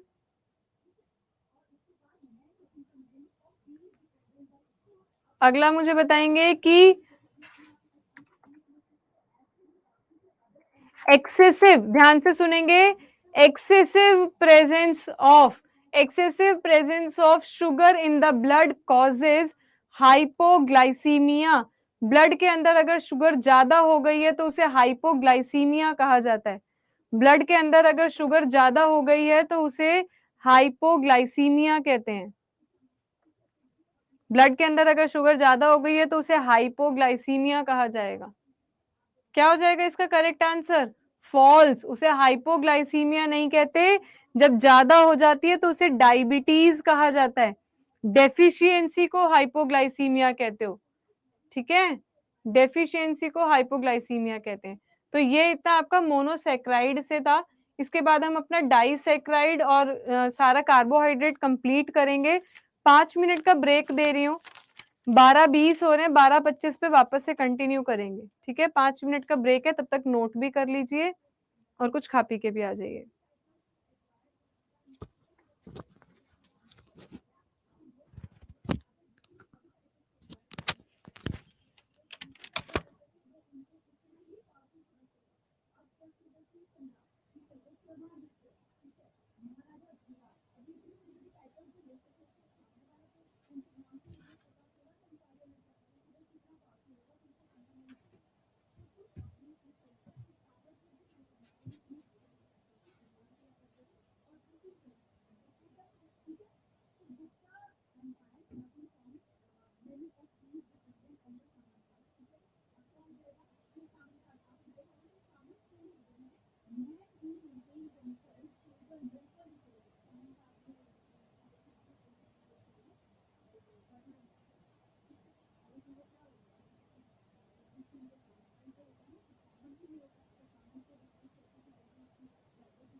चलिए अगला देखिए, अगला जो अब हम शुरू करेंगे वो है आपका डाइसैक्राइड।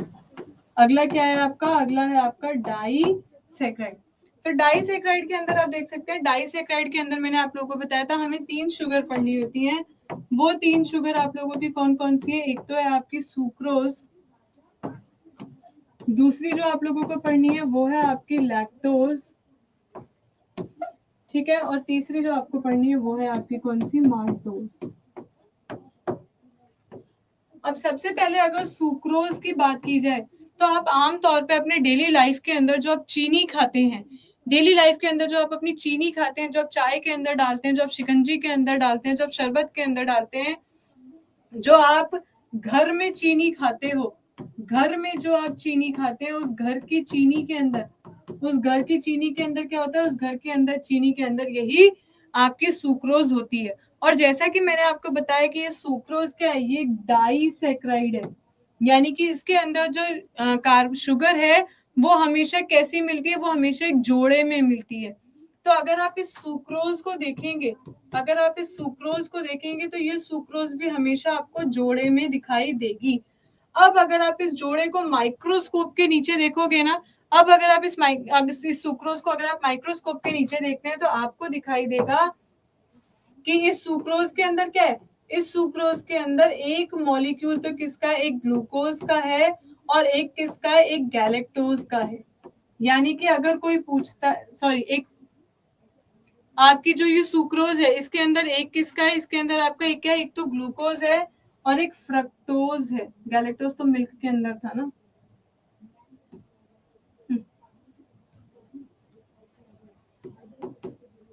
ग्लूकोज है और क्या है? फ्रक्टोज है। तो अगर आपसे कोई पूछेगा कि सुक्रोज नाम की शुगर कौन सी 2 शर्करा को मिला के बनती है, तो आप बता देंगे ये किसको मिला के बनती है? ये मिला के बनती है किसको? ग्लूकोज को, ग्लूकोज को और फ्रक्टोज को, ग्लूकोज को और फ्रक्टोज को मिला के ये सुक्रोज नाम की शुगर मिलती है। क्योंकि सामान्यतः यही चीनी हमारे घरों में पाई जाती है, हमारे घर के टेबल पे, हमारे डाइनिंग टेबल पे यही शुगर प्रेजेंट होती है। इसीलिए अगर आपसे पूछा जाए which of the following sugar is known as table sugar, अगर आपसे पूछा जाए which of the following sugar is known as table sugar, तो आप टेबल शुगर भी किसको बता देंगे? इसको क्या कहा जाता है? इसे टेबल शुगर कहा जाता है, क्योंकि हमारे घर के डाइनिंग टेबल पे जो शुगर मौजूद होती है वो यही शुगर होती है। ठीक है, अगर इसका सोर्स पूछा जाएगा कि ये कहाँ मिलती है, सोर्स, तो सोर्स में आप क्या बताएंगे? मुझे बताइए, मैंने आपको सीधा बता दिया कि ये शुगर आपके चीनी में होती है, तो मुझे बताओ चीनी कहाँ से मिलती है? चीनी आपको कहाँ से मिलती है? जहां से चीनी मिलती होगी वहीं से आपको ये भी मिलती होगी। चीनी कहाँ से मिलती है? गन्ने से मिलती है। चीनी कहाँ से मिलती है? आपकी गन्ने से मिलती है। तो अगर आपसे पूछा जाएगा कि गन्ने में, गन्ने के अंदर, गन्ने के अंदर, या फिर अगर आपसे कहा जाएगा कि शुगर केन में, शुगर केन में कौन सी शुगर है, तो आप क्या बता देंगे? कौन सी है? सुक्रोज। अब मुझे ये बताओ गुड़ किससे बनता है? अभी कोई गुड़ भी पूछ रहा था, अगर कोई पूछे आपसे गुड़ किससे बनता है, तो गुड़ किससे बनता है? नहीं, टेबल शुगर फ्रक्टोज को नहीं कहते हैं, फ्रक्टोज को फ्रूट शुगर ही कहते हैं। गुड़ कहाँ से बनता है? गन्ने से ही बनता है। गुड़ कहाँ से बनता है? गुड़ भी गन्ने से ही बनता है।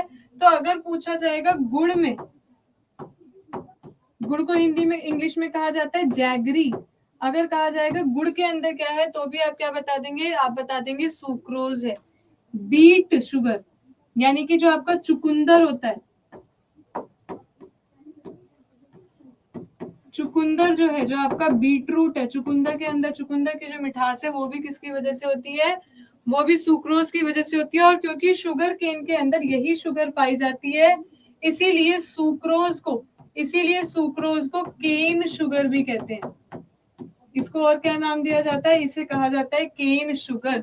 इसे एक तो कहा जाता है आपका टेबल शुगर, और टेबल शुगर के साथ साथ इसे और क्या कहा जाता है? इसको 2 नाम दिए गए हैं। वो 2 नाम क्या है? एक तो है आपका टेबल शुगर, और दूसरा इसको क्या कहा जाता है? दूसरा इसको कहा जाता है केन शुगर। ठीक है, केन शुगर। चलिए अगला देखिए, अगली क्या है आपकी, अगली शुगर है आपकी कौन सी, लैक्टोज शुगर। अगली शुगर कौन सी है आप लोगों की, लैक्टोज शुगर। आपके जो दूध की हल्की हल्की मिठास होती है, अगर आप कच्चा दूध पिएंगे तो वो कच्चा दूध भी आपको पीने में कैसा लगेगा, वो कच्चा दूध भी आपको पीने में मीठा ही लगेगा, क्योंकि मिल्क के अंदर, मिल्क की जो मिठास है वो किसकी वजह से है, वो होती है आपकी लैक्टोज की वजह से। इसीलिए इस लैक्टोज को और क्या कहा जाता है, इसे कहा जाता है मिल्क शुगर। अब भैया रानी के ये लैक्टोज भी क्या है, ये भी एक डाइसैक्राइड है, ये भी क्या है, डाइसैक्राइड है, यानी कि ये किससे मिलके बनी हुई है, ये दो शुगर से मिलके बनी हुई है। और अगर इसके अंदर पूछा जाएगा कि दो शुगर कौन सी हैं, तो एक तो इसके अंदर है ग्लूकोज, दूसरी का नाम आप बताओ मुझे, मैं ऑलरेडी बता चुकी हूँ, दूसरी का नाम आप बताएंगे मुझे। एक का नाम मैंने बता दिया कि एक तो इसके अंदर ग्लूकोज है, दूसरी शुगर कौन सी होगी, एक मैंने बता दिया कि इसके अंदर ग्लूकोज है, दूसरी आप मुझे बताइए कौन सी होगी। वेरी गुड राहुल, अभी थोड़ी देर पहले मैंने आप लोगों को बताया था कि मिल्क के अंदर एक शुगर पाई जाती है, और मिल्क के अंदर पाई जाने वाली वो शुगर कौन सी है, फ्रक्टोज। मिल्क के अंदर पाई जाने वाली वो शुगर कौन सी है, फ्रक्टोज। तो यानी कि ये जो आपकी लैक्टोज है ये बनी है किसकी, ग्लूकोज की और गैलेक्टोज की। किसकी बनी हुई है, ग्लूकोज की बनी हुई है और गैलेक्टोज की बनी हुई है। ठीक है, यही लैक्टोज शुगर, यही लैक्टोज शुगर जब लैक्टोबैसिलस नाम के बैक्टीरिया द्वारा खाई जाती है, यही लैक्टोज शुगर जब लैक्टोबैसिलस नाम के बैक्टीरिया द्वारा खाई जाती है, तो ये परिवर्तित हो जाती है किसके अंदर, लैक्टिक एसिड के अंदर। किसमें कन्वर्ट हो जाती है, लैक्टिक एसिड। और आपका ये जो मिल्क था जिसके अंदर ये लैक्टोज प्रेजेंट थी, वो कन्वर्ट हो जाएगा किसके अंदर, कर्ड यानी कि दही के अंदर। ठीक है, वो दही बन जाएगा। तीसरी और आखिरी शुगर जो है आपकी, वो है आपकी कौन सी, माल्टोज शुगर। आपने कभी गेहूं खा के देखा है, आपने कभी गेहूं खाया है, गेहूं का दाना जब सुखाते हैं हम, जब धो के गेहूं का दाना बाहर खाट पे डाल के सुखाते हैं, खटिया पे जब वो सुखाया जाता है तो हम देखते हैं उसे, एक बार मुंह में एक दो दाने डाल के देखते हैं, कुरकुरा रहा है यानी कि वो सूख गया है, और नहीं कुरकुरा रहा है यानी अभी सूखा नहीं है। तो आप खाओगे तो कैसा लगेगा, खट्टा मीठा कड़वा नमकीन कैसा लगता है, वो भी मीठा लगता है, क्योंकि वो भी किसका बना हुआ है, वो भी आपका शुगर का ही बना है। और उसके अंदर कौन सी शुगर है आपकी, माल्टोज। तो जितनी भी हमारे अनाज होते हैं, अनाज लिख रही हूँ देखो मैं, जितने भी आपके अनाज होते हैं उस अनाज के अंदर कौन सी शुगर पाई जाती है, उस अनाज के अंदर पाई जाती है आपकी माल्टोज शुगर। इसीलिए इसको क्या कहा जाता है, माल्टोज को कहा जाता है ग्रेन शुगर। इसे क्या कहा जाता है, इसे कहा जाता है ग्रेन शुगर। तो अगर मैं आपसे कहूं कि जितने भी आपके ग्रेन्स हैं, जैसे वीट हो गया, बाजरा हो गया, जौ हो गया, रई हो गया, इनके अंदर अगर पूछा जाए कि कौन सी शुगर पाई जाती है, तो आप क्या बता देंगे, इनके अंदर आपकी या दालें हो गई, चना हो गया, इन सब के अंदर कौन सी शुगर होती है, इन सब के अंदर माल्टोज शुगर होती है। तो सवाल आपसे अगर पूछा जाएगा कि बताइए which of the following is called cane sugar, आप क्या बता देंगे, sucrose. Which of the following is called table sugar, आप क्या बता देंगे, सुक्रोज। आपसे पूछा जाएगा which of the following sugar is present in jaggery, गुड़ के अंदर कौन सी शुगर पाई जाती है, आप क्या बता देंगे, सुक्रोज। ठीक है, अगर आपसे पूछा जाएगा which of the following sugar is formed from glucose and fructose, glucose और फ्रक्टोज को से कौन सी शुगर बनती है, तो आप क्या बता देंगे, सुक्रोज। आप क्या बता देंगे, सुक्रोज। आपसे बोला जाएगा मिल्क शुगर कौन सी होती है, तो आप बता देंगे लैक्टोज। इस लैक्टोज को लैक्टिक एसिड में कन्वर्ट करने के लिए कौन सा बैक्टीरिया चाहिए, आप कह देंगे लैक्टोबैसिलस बैक्टीरिया चाहिए। फिर आपसे कहा जाएगा ग्रेन शुगर किसे कहा जाता है, अनाज की शर्करा किसे कहा जाता है, आप कह देंगे पल्सेस। आपसे पूछ ले दाल, अनाज, चने, इनके अंदर कौन सी शुगर पाई जाती है, आप क्या कह देंगे, माल्टोज नाम की शुगर पाई जाती है। या फिर दूसरी एक चीज, ये माल्टोज भी क्या है, ये माल्टोज भी आपकी एक डाइसैक्राइड है, दो शुगर को मिला के बनी हुई है। और अगर पूछा जाए ये माल्टोज कौन सी दो शुगर को मिला के बनी हुई है, तो आपकी माल्टोज बनी हुई होती है ग्लूकोज एंड ग्लूकोज से।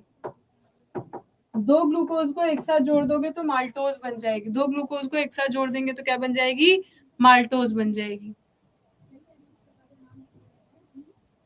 ठीक है, माल्टोज बन जाएगी। तो आप लोगों ने क्या कर लिया, आप लोगों ने ये सारे मोनोसेक्राइड्स पढ़ लिए, आप लोगों ने ये सारे डाइसेक्राइड्स पढ़ लिए। क्लियर है? यहां तक कोई डाउट हो तो पूछिए, यहां तक कोई डाउट हो तो पूछिए।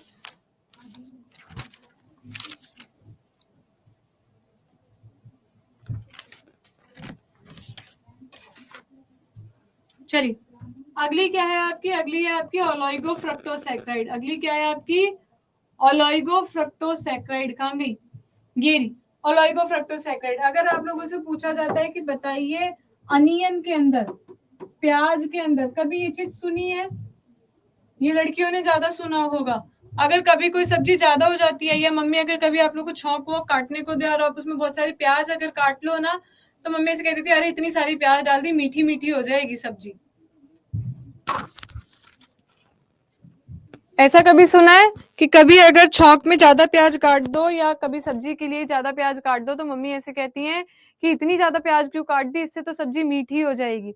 यानी कि सब्जी में भी क्या होता है, हल्का सॉरी आपकी प्याज में भी क्या होता है, हल्का मीठापन होता है। और वो जो मीठापन है, प्याज का जो मीठापन है, वो किसकी वजह से, वो है आपका रेफिनोज की वजह से। वो किसकी वजह से, वो है आपका रेफिनोज की वजह से। अगर आप वेजिटेरियन है तो कोई बात नहीं, मृदुल रुक जाओ रुक जाओ, क्या मैंने सारी चीजें पढ़ा दी जो तुम्हें लग रहा है कि राइस की मिठास तो पता ही नहीं चली? अभी बच रहा है ना पॉलीसेक्राइड, हर चीज, हर खाने का पता लग जाएगा तुम्हें। ठीक है, अब अगर आप लोग वेजिटेरियन है तो प्याज खा के देख लेना, मीठी लगेगी। अगर आप लोग नॉन वेजिटेरियन है तो बहुत ही यम्मी आप लोग खा सकते हैं क्या,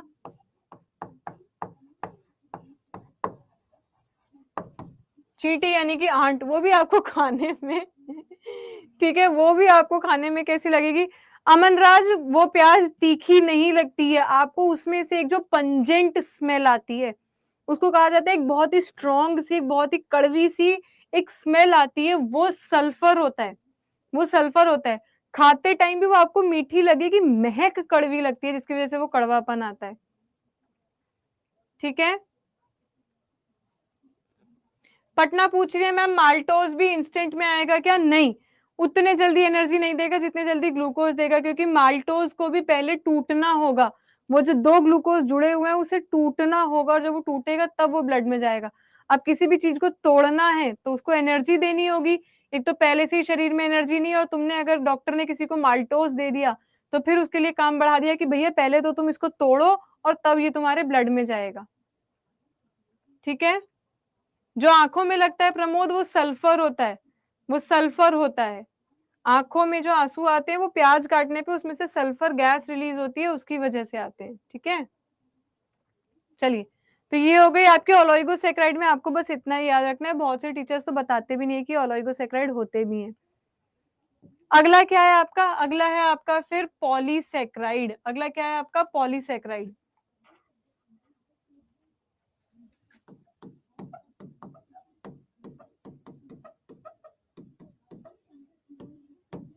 देखिए पॉलीसैकेराइड, पॉली मतलब बहुत सारी, जिसमें लंबी लंबी सी चेन बनी हुई हो, जिसमें सबसे पहले आ जाता है आपका क्या, स्टार्च। जिसके अंदर सबसे पहले आपका क्या आ जाता है, स्टार्च आ जाता है। ये बहुत ही प्रचुर मात्रा में, ये बहुत ही प्रचुर मात्रा में पाया जाता है किसके अंदर, ये पाया जाता है आपके आलू में यानी कि पोटैटो में, ये पाया जाता है आपके चावल में यानी कि राइस में, ये पाया जाता है आपके स्वीट पोटैटो में यानी कि शकरकंदी में, और किसमें पाया जाता है, ये आपके शकरकंदी के अंदर भी पाया जाता है। ठीक है, चलिए अब देखिए, अब अगर आपने देखा होगा, आपने देखा होगा स्टार्च कहीं यूज होते हुए देखा है स्टार्च को? अगर आप स्टार्च को देखेंगे ना तो आपने इसको देखा है, कहाँ देखा है, मान लो अगर आप लोगों ने कभी मोमोज वोमोज खाया हो तो मोमोज के साथ सूप भी बहुत देते हैं, या बाहर का अगर आप बाजार का कभी सूप पियोगे ना तो वो सूप आप देखना बहुत ज्यादा गाढ़ा होता है, लेकिन घर पे जो हम सूप बनाते हैं वो इतना ज्यादा गाढ़ा नहीं होता। क्यों नहीं होता? क्योंकि बाहर जो ये रेस्टोरेंट वगैरह में या ढाबे में जो सूप बनाए जाते हैं वो क्या करते हैं, जब आपकी सब्जी उबल रही होती है, चाहे जब ये सूप बनाते हैं तो उसके अंदर एक व्हाइट कलर का पाउडर डालते हैं। वो व्हाइट कलर का पाउडर डालते ही वो पूरा सूप के अंदर घुल जाता है और जैसे-जैसे वो सूप फिर ठंडा होता है, वो गाढ़ा होता चला जाता है। सेम वैसा ही जैसा हमारा चावल का पानी मांड होता है। चावल का पानी जो मांड निकाला जाता है, आप मांड को भी देखोगे, वो मांड भी जब गर्म होता है तो पतला रहता है, लेकिन जैसे-जैसे वो ठंडा होता जाता है, वो क्या हो जाता है, वो गाढ़ा होता जाता है। यानी कि स्टार्च की मुझे एक प्रॉपर्टी पता चल गई कि it thickens on cooling. It thickens on cooling यानी कि ठंडा करने पे ये क्या हो जाता है, ये गाढ़ा हो जाता है। ठंडा करने पर ये क्या हो जाता है, ये गाढ़ा हो जाता है। ठीक है, अब अगर इसके अंदर ये प्रॉपर्टी है कि ये ठंडा करने पे गाढ़ा हो जाता है, तो क्या ऐसा हो सकता है कि मान लो मैं दूध बेचने का काम करती हूँ और मैं उस दूध में मिलाती हूँ बहुत सारा पानी, तो अब क्या हुआ, आप लोग मेरे पास दूध खरीदने के लिए आए, मेरे पास बहुत सारे गाय भैंस बंधे हुए थे, मैंने आप लोगों को उस दूध में मिलाया पानी और आपको मिला के वो दूध बेच दिया। आपने घर जाके देखा ये दूध तो इतना पतला है। आपने अगले दिन आके मुझे शिकायत करी कि मैडम कितना पतला दूध दे रहे हो। मैंने कहा ओहो, लगता है नौकर ने कोई गड़बड़ कर दी होगी, कल से मैं अपने सामने उससे दूध निकलवाऊंगी और तब आपको दूंगी। अब मैंने फटाफट क्या किया, उस दूध को हल्का गर्म किया और गर्म करने के बाद उसके अंदर व्हाइट कलर का एक पाउडर जो कि स्टार्च था, उसको पूरा उसके अंदर घोल दिया। अब दूध तो कभी भी कोई गर्म देता नहीं, आपके पास जो दूध आता है वो हमेशा ठंडा आता है। जब तक आप मेरे पास वो दूध लेने आए, वो दूध हो चुका था ठंडा और उसके अंदर जो स्टार्च मैंने डाला था, वो स्टार्च भी क्या हो चुका था, गाढ़ा, जिसकी वजह से अब आपको वो दूध क्या लग रहा था, गाढ़ा लगने लगा। अब आप घर पे आए, आपने देखा भाई वाह, आज तो दूध गाढ़ा है, लेकिन आज कुछ ज्यादा ही गाढ़ा नहीं लग रहा। अब आपने पढ़ी थी बिहार अड्डा 24/7 पे शालिनी मैडम की क्लास, आपने कहा इतने जल्दी फोकट में उल्लू नहीं बनेंगे। आपने क्या किया, आपने एक कटोरी के अंदर या एक ग्लास के अंदर ले लिया क्या, दूध। आपने क्या लिया, एक दूध, और आप फटाफट भाग के गए कहाँ, केमिस्ट की दुकान पे, दवाई वाले की दुकान पे, और वहां से आप लेके आए क्या, आयोडीन। वहां से आप लेके आए क्या, आयोडीन, और आपने इस दूध के अंदर डाल दिया, आपने इस दूध के अंदर डाल दी क्या, 2 ड्रॉप आयोडीन की। क्या डाल दी, 2 ड्रॉप आयोडीन की डाल दी। जैसे ही आपने इस दूध के अंदर ये 2 ड्रॉप आयोडीन की डाली, आपने देखा आपका ये दूध क्या हो गया, आपका ये दूध धीरे धीरे हल्का नीला होते होते नीला सा होने लगा। आपने और आयोडीन डाला और आप देखेंगे कि आपका ये पूरा दूध क्या हो गया, ये तो नीले रंग का हो गया, ये तो नीले रंग का हो गया। आप पहचान जाएंगे कि अच्छा, अब की बार इस दूध में क्या मिला के इस दूध को गाढ़ा किया गया था, स्टार्च मिला के गाढ़ा किया गया था। क्योंकि ये जो स्टार्च होता है, ये स्टार्च क्या करता है, ये स्टार्च जब भी ये स्टार्च आयोडीन के साथ मिलेगा, जब भी स्टार्च के अंदर आप आयोडीन मिलाएंगे तो इट गिव्स ब्लू कलर। इसका कलर कैसा हो जाएगा, ये नीला रंग प्रदान करेगा। ये क्या करेगा, नीला रंग प्रदान करेगा। तो starch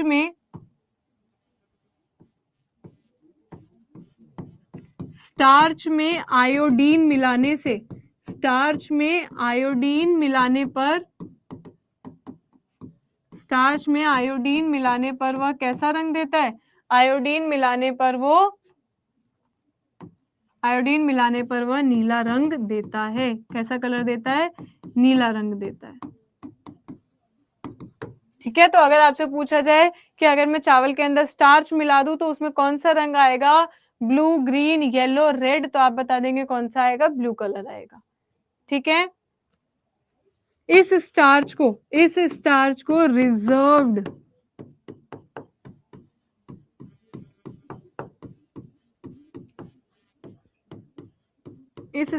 reserved food in plants भी कहते हैं। इस लाइन का मतलब मैं आपको थोड़ी देर बाद बताऊंगी। इसे रिजर्व्ड फूड इन प्लांट भी कहा जाता है, इस बात को मैं थोड़ी देर बाद बताऊंगी। ठीक है, अगला जो हमें पॉलीसेक्राइड करना है वो है आपका ग्लाइकोजन। अगला जो आपको करना है वो कौन सा है, आपका ग्लाइकोजन। अब ये ग्लाइकोजन, जैसे मैंने बताया कि स्टार्च को कहा जाता है reserved food material in plants, इसी तरीके से अगर कोई पूछा जाएगा कि reserved food reserved food in animals किसे कहा जाता है? रिजर्व्ड फूड इन एनिमल्स किसे कहा जाता है? तो आप क्या बता देंगे? ग्लाइकोजन को। इसका मतलब क्या है? इसका मतलब क्या है? देखो, रिजर्व करने का मतलब क्या होता है? किसी भी चीज को बचा के रख लेना। आपकी गाड़ी रिजर्व में लग जाती है, गाड़ी इंडिकेट करने लगती है। जब वो कहती है कि आपकी गाड़ी रिजर्व में लग गई है, तो उसका मतलब क्या है? कि बस बहुत थोड़ा सा ही पेट्रोल बचा हुआ है, इमरजेंसी के लिए थोड़ा सा पेट्रोल बचा हुआ है। तो जब भी हम इमरजेंसी के लिए किसी चीज को बचा के रखते हैं, जब भी हम इमरजेंसी के लिए किसी चीज को बचा के रखते हैं, तो उसे क्या कहा जाता है? उसे कहा जाता है रिजर्व करके रखना। ठीक है। इसी तरीके से हम एनिमल्स भी कुछ शुगर को क्या करते हैं? इमरजेंसी के लिए बचा के रख लेते हैं। कहने का मतलब क्या? मान लो आज संडे को मैंने बहुत सारे शुगर खा ली, मैंने बहुत सारे रसगुल्ले खा लिए, और उस रसगुल्ले से मुझे क्या मिली? उस रसगुल्ले से मुझे बहुत सारी ग्लूकोज मिल गई। आज तो मैंने लिमिट से भी ज्यादा ग्लूकोज खा ली। तो ये ग्लूकोज, ये सारे रसगुल्ले में से जितनी भी शुगर थी, वो शुगर में, रसगुल्ले में क्या था? घर वाली चीनी। रसगुल्ले में क्या थी? आपकी घर वाली चीनी थी, ये सुक्रोज थी। अब जब ये डाइजेस्ट होगी, ये सुक्रोज जब डाइजेस्ट होगी, तो ये टूटेगी और टूट के कन्वर्ट हो जाएगी किसमें? ग्लूकोज और फ्रक्टोज में। फिर ये ग्लूकोज भी, सॉरी, ये फ्रक्टोज भी कन्वर्ट हो जाएगी किसमें? ग्लूकोज में। यानी कि लास्ट में हर शुगर कन्वर्ट किसमें होगी? ग्लूकोज में। तो जब मैंने ये चीनी खाई, यानी कि रसगुल्ले खाए, तो ये सारी ग्लूकोज मेरी चली गई कहाँ? ब्लड के अंदर। अब मेरी बॉडी क्या करेगी? मेरी बॉडी को जितनी भी एनर्जी चाहिए उतनी शुगर तो मैं यूज कर लूंगी, जितनी भी मुझे चाहिए उतनी शुगर को क्या करूंगी? उतनी शुगर को मैं यूज कर लूंगी, और जो मेरे पास बची हुई शुगर रह गई है, इस बची हुई शुगर की मैं एक लंबी सी चेन बना दूंगी।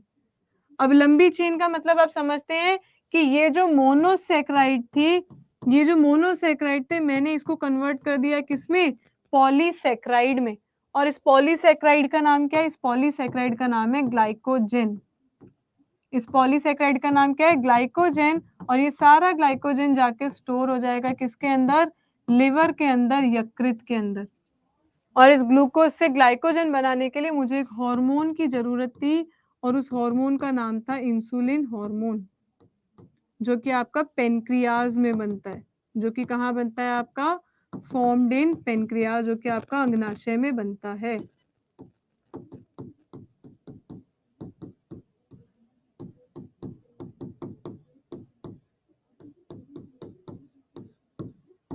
जो कि आपका कहाँ बनता है? अग्नाशय में बनता है। ठीक है। तो जिस तरीके से हम एनिमल्स ने क्या किया कि अपनी एक्स्ट्रा ग्लूकोज को एक पॉलीसेक्राइड में कन्वर्ट करके लिवर के अंदर स्टोर कर लिया, और उस पॉलीसेक्राइड को नाम दिया ग्लाइकोजन। कुछ इसी तरीके का काम प्लांट भी करते हैं। वो भी अपने अंदर मौजूद मोनोसेक्राइड को एक पॉलीसेक्राइड में कन्वर्ट कर देते हैं, जिसको कहा जाता है स्टार्च, और उसे अपने शरीर के अंदर बचा के रख लेते हैं, ताकि अगले दिन जब हमें जरूरत पड़े। अब अगले दिन सोमवार को मेरा फास्ट था, तो मेरी बॉडी क्या करेगी? इस पॉलीसेक्राइड को तोड़ देगी, ब्रेक कर देगी, और वापस से कन्वर्ट कर देगी किसके अंदर? इसको वापस से कन्वर्ट कर देगी किसके अंदर? ग्लूकोज के अंदर। जब जरूरत थी तो फिर इसको वापस कन्वर्ट कर दिया गया किसके अंदर? ग्लूकोज के अंदर, ग्लूकागॉन नाम के हार्मोन की मदद से। ग्लूकागॉन नाम के हार्मोन की मदद से, वो भी पेनक्रियाज में ही बनता है, वो भी आपका पेनक्रियाज में ही बनता है। तो जब जरूरत थी तब हमने उसको क्या कर लिया? जिस दिन मैंने व्रत रखा था, मैं बिल्कुल खाना कुछ खा ही नहीं रही थी, मैंने निर्जला व्रत रखा हुआ था, उस दिन मेरी बॉडी ने उस एनर्जी की पूर्ति कहाँ से करी? इससे करी। ऐसे ही जब प्लांट को खाना नहीं मिलेगा और उसे अपने खाने की पूर्ति करनी होगी, तो वो किससे करेगा? वो करेगा स्टार्च से। बोलिए, इतना क्लियर है? वो किससे करेगा? वो करेगा स्टार्च से। ठीक है।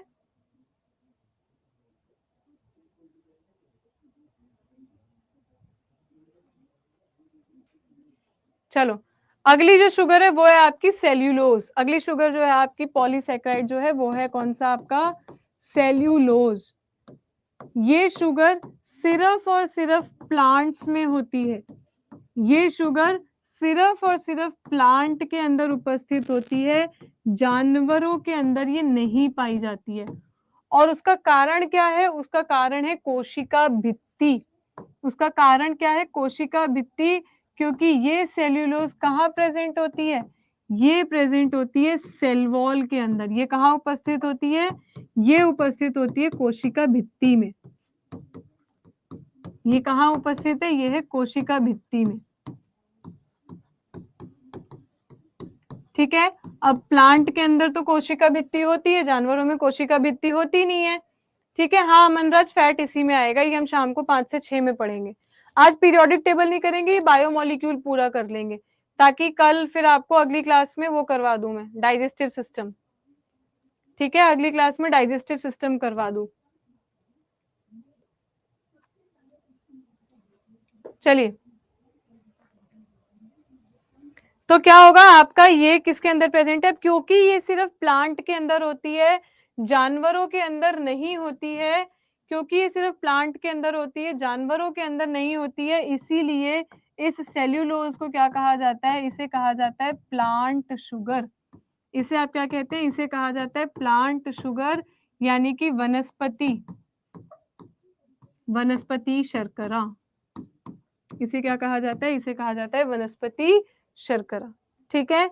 ये एक ऐसी शुगर है, ये एक ऐसी शुगर है which is not digested by humans. मानव इसको नहीं पचा सकते, मानव द्वारा नहीं पचाई जाती। अब नहीं पचाई जाती का मतलब ये नहीं है कि पेट में गड़बड़ कर देगी। अरे जो चीज नहीं पचती, जो चीज पचने का मतलब क्या? Break down. अगर ये आपके शरीर में ब्रेक डाउन नहीं होती तो कोई बात नहीं, ये मल बन के आपके शरीर में से क्या होगी? बाहर आ जाएगी। ये मल बन के क्या होगी? शरीर में से बाहर आ जाएगी। ठीक है। उसके लिए मैं आप लोगों को YouTube की भी पीडीएफ चाहिए तो YouTube की पीडीएफ के लिए आप लोगों को एक ग्रुप ज्वाइन करवा दूंगी। YouTube की पीडीएफ के लिए आप लोगों को ग्रुप ज्वाइन करवा दूंगी। No enzyme for digestion for cellulose. हाँ, हमारे पास उसके लिए एंजाइम नहीं होता है। ठीक है। और ये सेल्यूलोज आप लोगों को पता है पेड़ों से ही पेपर बनता है, पेड़ से कागज बनते हैं ना। तो कागज बनाने के लिए पेड़ में से जिस शुगर का इस्तेमाल किया जाता है वो कौन सी है? आपकी सेल्यूलोज शुगर है। कागज बनाने के लिए आप इसका इस्तेमाल करते हैं। ठीक है। तो ये आपकी क्या हो गई? ये हो गई आपकी सारी शुगर्स। और इसके बाद अब हम लोग क्या करेंगे अगली क्लास के अंदर? आप लोगों का शाम की क्लास में आपको विटामिन करवाए जाएंगे, प्रोटीन करवाए जाएंगे और फैट करवाए जाएंगे। ठीक है। ग्रुप में बना के ज्वाइन करवा दूंगी मैं, ग्रुप का लिंक आप लोगों को भिजवा दूंगी। तो आप लोगों का क्या है, आज आप लोगों ने क्या किया? आप लोगों ने ये सारी अपलोड करवा दूंगी मैं इसे। ठीक है। ये पूरी पीडीएफ आप लोगों की अपलोड हो जाएगी। तो अब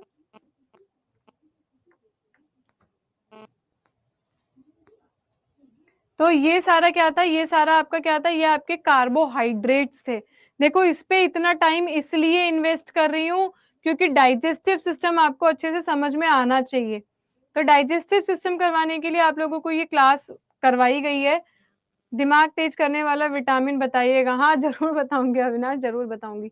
5 बजे हम लोग फिर उसके बाद वही करेंगे, अपना विटामिन करेंगे, प्रोटीन करेंगे, फैट करेंगे। उसके अंदर आप देखेंगे आपको सैचुरेटेड, अनसैचुरेटेड फैट और ये सारी चीजें, HDL VDL, ये सारी चीजें आती हैं, वो सब हम तभी करेंगे। ठीक है। 5 बजे बायो ही होगा। हाँ, क्योंकि आज मुझे टॉपिक कंप्लीट करना है, वरना बीच में ना गड़बड़ हो जाएगी, बीच में छुट्टी हो जाएगी। मैं एक बता तो दी, ओलिगो में बस आपको एग्जाम्पल याद रखने की जरूरत है। रेफिनोज आपके अनियन के अंदर होता है, बस यही क्वेश्चन आज तक पूछा ही गया है, वो भी बीपीएससी में नहीं पूछा, जो सेंट्रल लेवल का एसएससी है वहां पूछा गया है। ठीक है। विटामिन भी आज तुम्हें सारे याद हो जाएंगे, विटामिन सारे याद हो जाएंगे। विटामिन के तो ट्रिक प्रिक भी इतनी सारी आपकी अवेलेबल है। हालांकि मैं ट्रिक पे बिलीव नहीं करती हूँ, पर वो रथ पर टॉफी से सारे विटामिन कितने सारे हैं आपको सब याद करवा दिए जाते हैं। ठीक है। राजीव, केमिस्ट्री कंप्लीट हो चुकी है, बस आपका पीरियोडिक टेबल बचा हुआ है, वो मैं करवा दूंगी। तो कभी केमिस्ट्री कभी bio, why are you so complaining? मतलब कुछ लोगों की ना आदत ये होती है कि उनको कुछ भी करवाओ ना, जब बायो नहीं हो रही थी तो बायो नहीं हो रही है, अब बायो होने लगी तो अब कह दो मैडम फिजिक्स नहीं हो रही है। मैडम एक ही है तो एक बार में एक ही सब्जेक्ट तो होगा ना। ठीक है।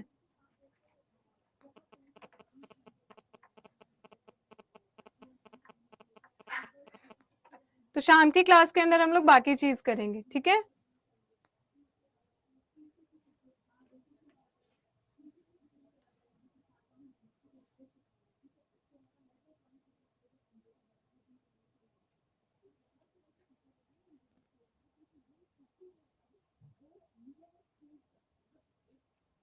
चलिए आज की क्लास को यहीं पे खत्म करते हैं, पीडीएफ में अपलोड कर दूंगी। तब तक के लिए good luck everyone, take care. शाम को मिलेंगे 5 बजे, ठीक है। सारे पीडीएफ में शाम को अपलोड करके आप लोगों को पिन कर दूंगी, पीडीएफ शाम को अपलोड करके पिन कर दूंगी, ठीक है। चलिए good luck everyone, all the very very best, स्वस्थ रहें।